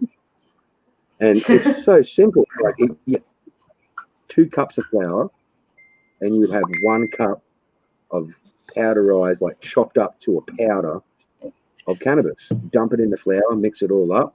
Flour goes green. You now have cannabis bread. You can cook that into bread and use it for whatever you want with your flour, and it's infused. Same with your oils, but he cooks with the oil and made chicken wings and all that. And I'm like, that's once you realize it's fucking simple, but it's the whole extracting process that's like. It's really popular now, though, isn't it? It's really popular. I mean, like you get 28 grams for an ounce. From that 28 grams of plant matter, you get 6 grams of pure THC. That's how much you lose. That's how much. That's not much in the actual plant itself. Like you've got to agitate it, and then you can actually half chop it, put it on a baking tray, put it in your oven at like 130 for like 15 minutes, and it activates a chemical in your THC called THCA, which when it gets activated, it ups the potency of the THC. And yeah, like I've researched way into it. Like I've had to clear the internet browser, so just in case the coppers grab it. Oh mate, what is this? But I mean, you can make it with pure alcohol. I think it's isopropyl alcohol. I think it's called, like medical grade alcohol that they'd put on cuts and shit. Oh right. But yeah, you make it like a giant tea. You get all your cannabis in like a stocking, and you get a big tub of alcohol and dunk it in there, and the alcohol pulls out all the THC out of the plant. And you sit there and you can do a couple of washes like that, take it out, and then you put it on a stove that's just warm, so it's not going to boil it. It just heats so the alcohol evaporates. Once all the alcohol's evaporated, you get this, it looks like black sludge down the bottom. Pure THC. Huh. But then you've got to decarb it. Then you've got to decarb it, where you've got to put it in vacuums to suck out all the because if you just scrape that out and went and lit it, it'd go and burst into flames. Huh. So then they have to decarb it in like gravity vacs, where it pulls all the bloody. No, if you use the gravity pack, that's because they've used butane to extract it. Like they use blast tubes, they get a can of butane and. But with the alcohol, it just burns the alcohol. Like alcohol wears off, and you've got a thing called fecal, I think they call it. And bang, that's pure THC cannabis oil. And get it all liquid in, and then you get coconut oil, chuck that in. You've got. I tell you what makes me laugh in America, where it's legal in some states and they have the dispensaries if you have your prescription, but then in other states it's not. I always find that quite that it's a state by state thing. I mean, you can get marijuana on from the NHS here on prescription, but it's tablet form. It's not like anything you can smoke like in America. It's tablet form. You stay away from that synthetic thing. There's no known. They're not sure what the side effects are. So it's like the pandemic that goes on in the UK with that shit called spice. That spice product was actually synthetic cannabis. Yeah. And I mean, they had it all over here. But I mean, I've watched a couple of docos on that spice stuff in the UK, and oh my God, those poor people, like, they reckon, like, yeah, it gives you a nice high in that, but it's worse than heroin to get off. And it will put you in hospital. You can stop breathing. And so I'm just like, wow, it's a plant.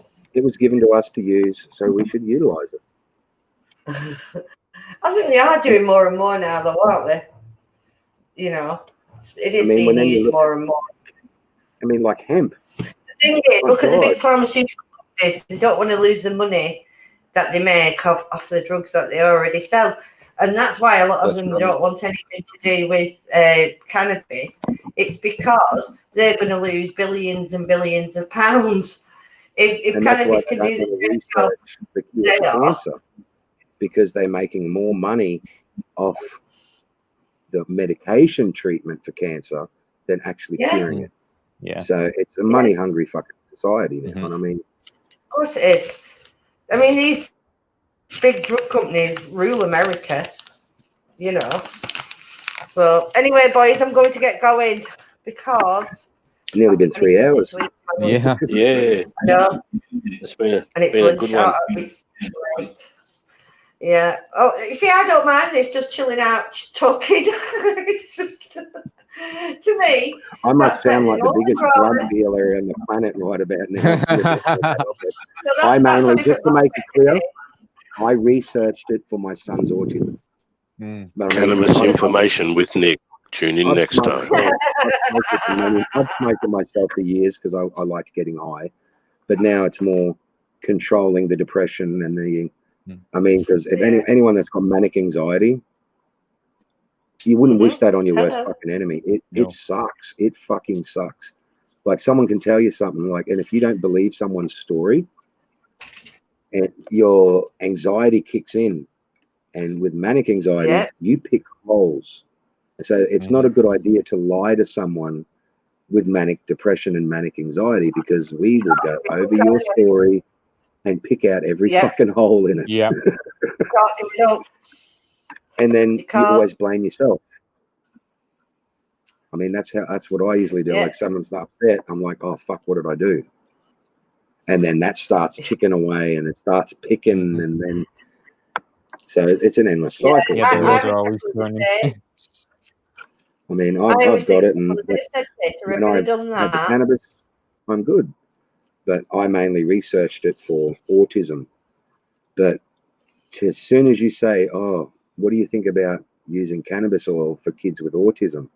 You get looked at like you are the biggest piece of shit.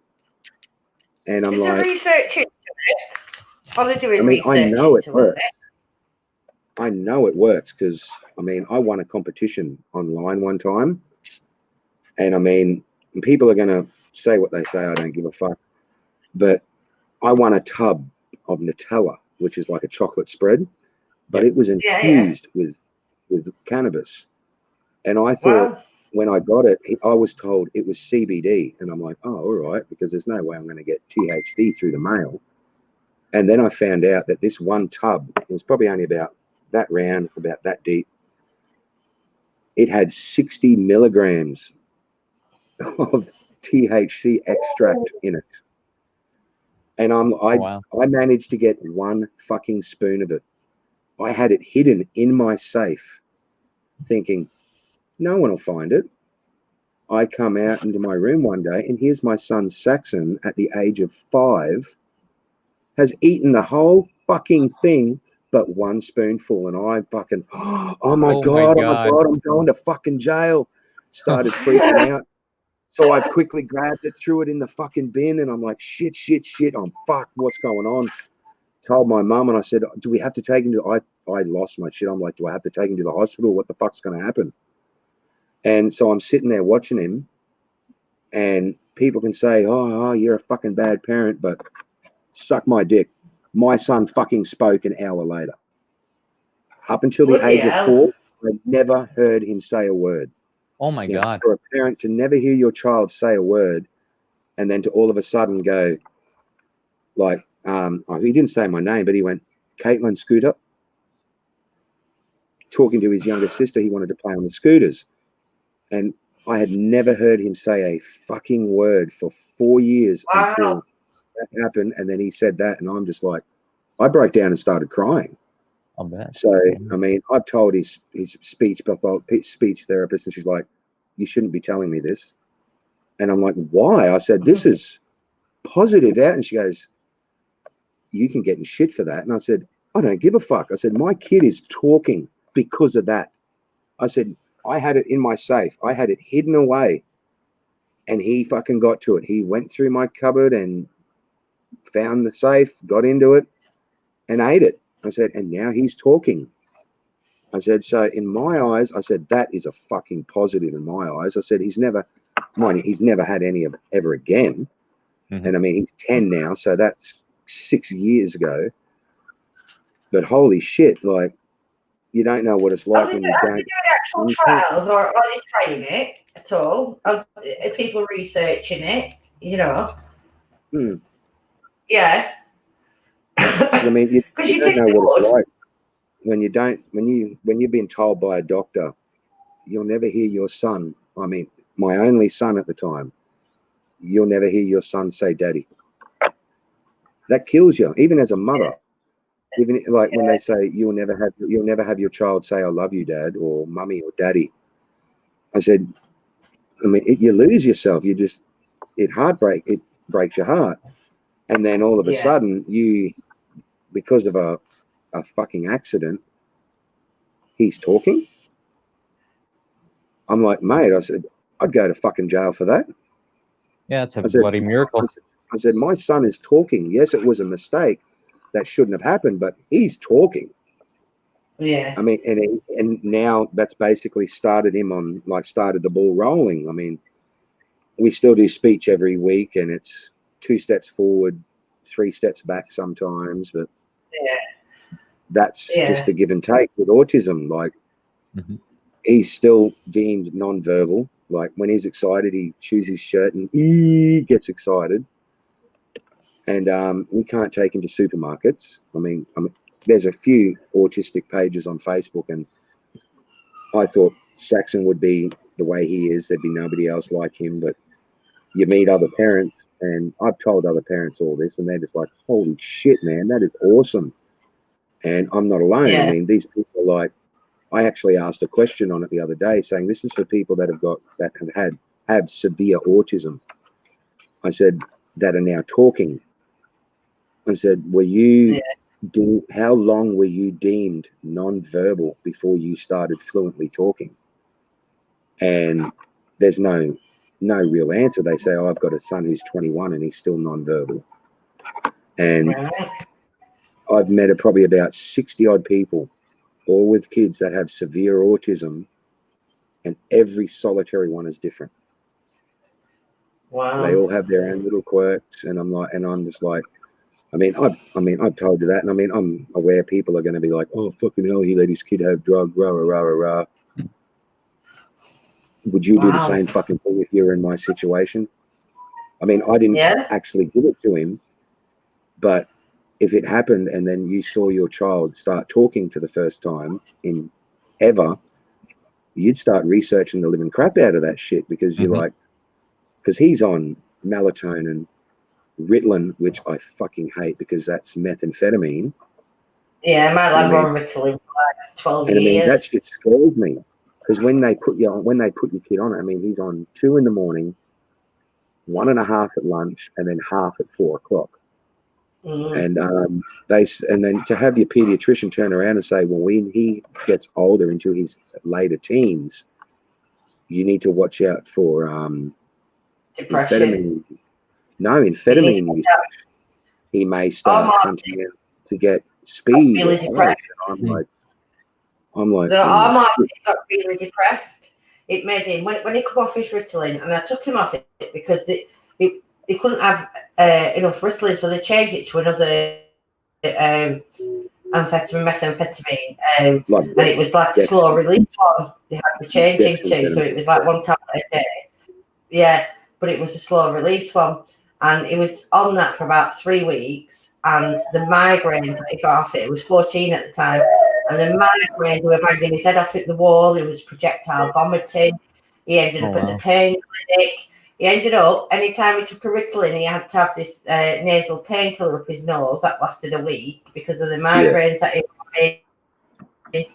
He was, and he was 14, and he ended up said, no, I'm just not doing it. I'm just not. And I took him off all his medication.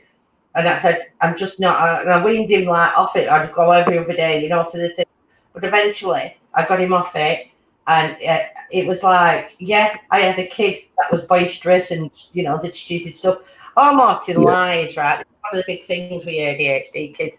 It's not that he's lying to hurt you or anything. It's like fantasy lying, you know? It's like, oh, God, I went to the shop and there was this fella at shop and he had purple hair and then he had a big rip in his pocket.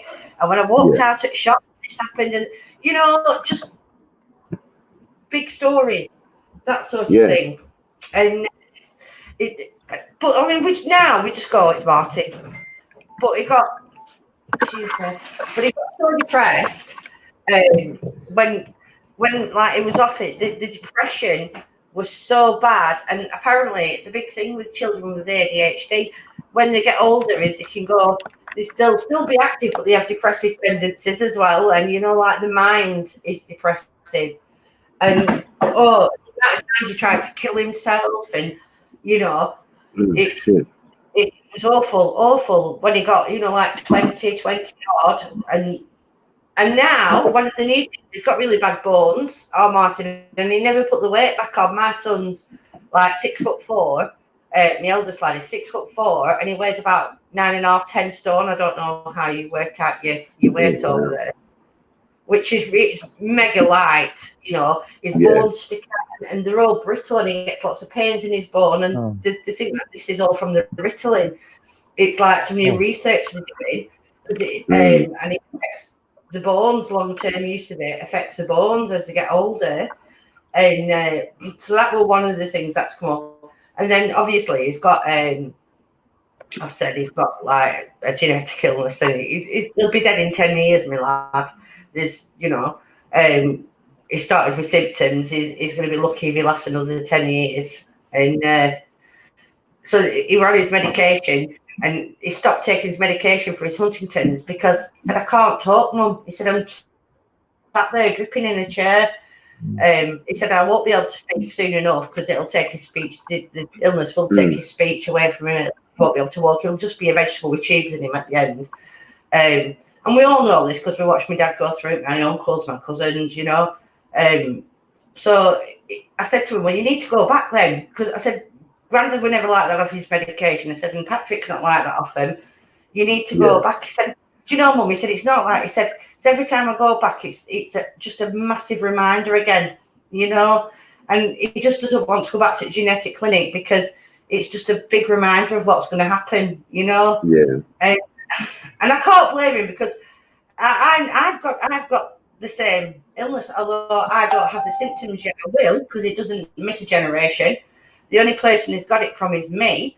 So because I got it from my dad, it doesn't skip a generation or anything like that. Around 50% of your children will get it. So if he's got it, then I have it, you know. So although I haven't developed symptoms, my dad was in his 60s before he developed symptoms. And one of my cousins was 20, you know. No rhyme or reason. It can hit at different points in your life. But our Martin's in his 60s, it's hitting. So, I mean, I'm lucky in one way, but totally unlucky in another way because I'm probably going to end up watching my lad die of it, you know, knowing that he's got it from me because I got it from my dad. No parent should have to go through that. No. That'd be the worst thing. No, and you know, and it plays on my mind all the time, but you can't just stop your life either, you know. And, it does play on your mind. You can't get rid of it because it's always there, but you know, you also can't stop living. But you know, the thing is, he's had 3 kids, and I said, Martin, if I'd have known more about Huntington's when I because I had Martin at 16 and I didn't know anything about it at the time, and he had RL when I was 19, and I still didn't really know. And I knew this genetic illness was in our family, but I didn't know anything about it. And then, like, I never wanted it. When I got to my early 20s and I started looking into it and everything and how bad it is, they reckon it's one of the worst genetic illnesses because of what it does to you. They said I wouldn't have had any more kids. I mean, Chloe was, you know, an accident. I didn't want any more kids. As soon as I knew what happened and how it affects you and how, you know, and I said to Martin, you've had 3 kids, and Chloe's had 1, and I said, do you know what? annoys me, I said, is that you all know and you've had kids, and I didn't hide it from my kids. You know, we got it hid from us. That's why we didn't know. You know, my mum never told us about it, even though she knew. Yeah. And, you know, even though outside of family, she knew all about it. And they never told us growing up. And I always said I'd never do that to my kids, you know, and I never did. And they always knew if you know, what were happening, you know, and how it affected you. And I educated them on it and everything. And then they had kids. And I said, I love my grandkids, don't get me wrong. And I love them to bits. But is it going to affect them, you know? And that's the thing. Mm-hmm. Mark's got 3 kids. 2 of them are going to get Huntington's because he has it. And the only way you can actually eradicate it from a family is not have children. You know? Wow. So it's horrible. And, you know, I think in some cases you can have an amnio, but it doesn't always pick it up in an amniocentesis. It's very rare that it picks it up in it.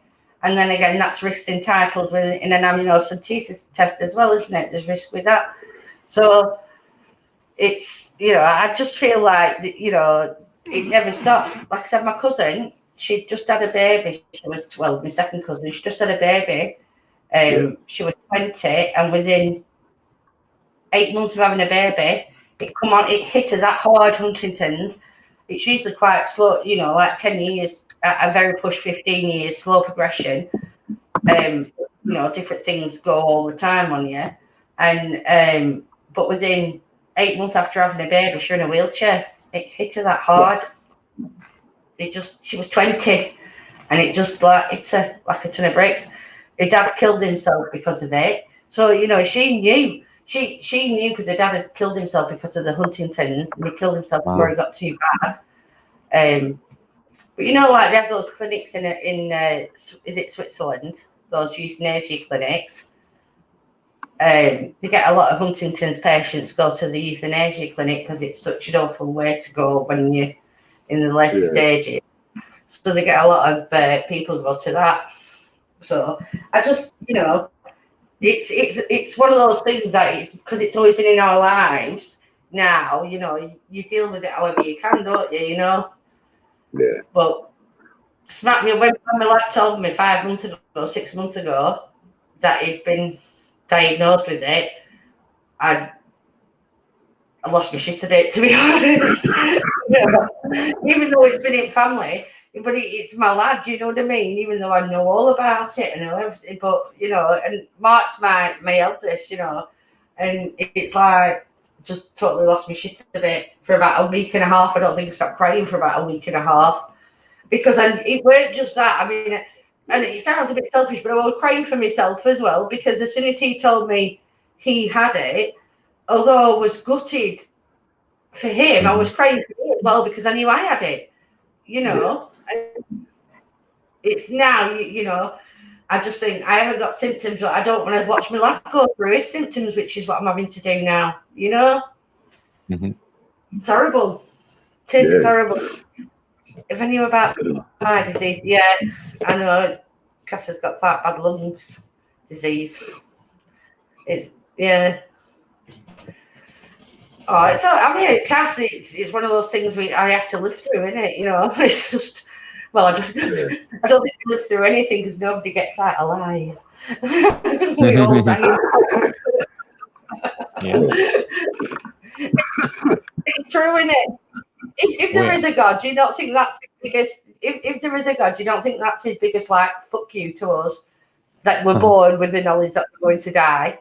I think that's the biggest fuck you ever. It really is, because we all have to go through our life knowing that it's finite, knowing that, and we don't even get a checkout date. You know, no idea how long it's going to be. Yeah. Just kind of like a prayer. A prayer, ironic. Right, I'm going to go now that we're laughing. I have to press you all, and then I made you laugh, so that we're equal. And now I'm going. All right. I'm going to look into maybe getting a weed for him. Getting a what? and having a go. I smoke because both my kids smoke marijuana. Marijuana heads. Well, eldest and youngest, middle one isn't, but eldest and youngest are. So they'll, if I turn around to them and said, "Oh, do you know, I fancy having a try of that," they'd be around like a flash going, "I've told you for ages, Mum, to try it. You won't try it." Martin used it because it helps with his involuntary movements. You know, because sometimes you can just be sat there and all of a sudden you're like, you know, and it helps with his involuntary movements, weed. So it's good for that, you know what I mean? So I've no problem with him smoking if it helps his symptoms. Yeah. Right, anyway, thank you very much, gentlemen. See how nice I am. I'm going to go because Rob just brought me a Mackey's. So I'm going to have Oh my Mackey's. God. It's 10 past 1 in the Had mine morning. already. Well, it's That's awesome. I'm just here. It's like just after 3 o'clock afternoon here. So, right, gentlemen, I will speak to you later. Thank you, everybody who's joined, and thanks.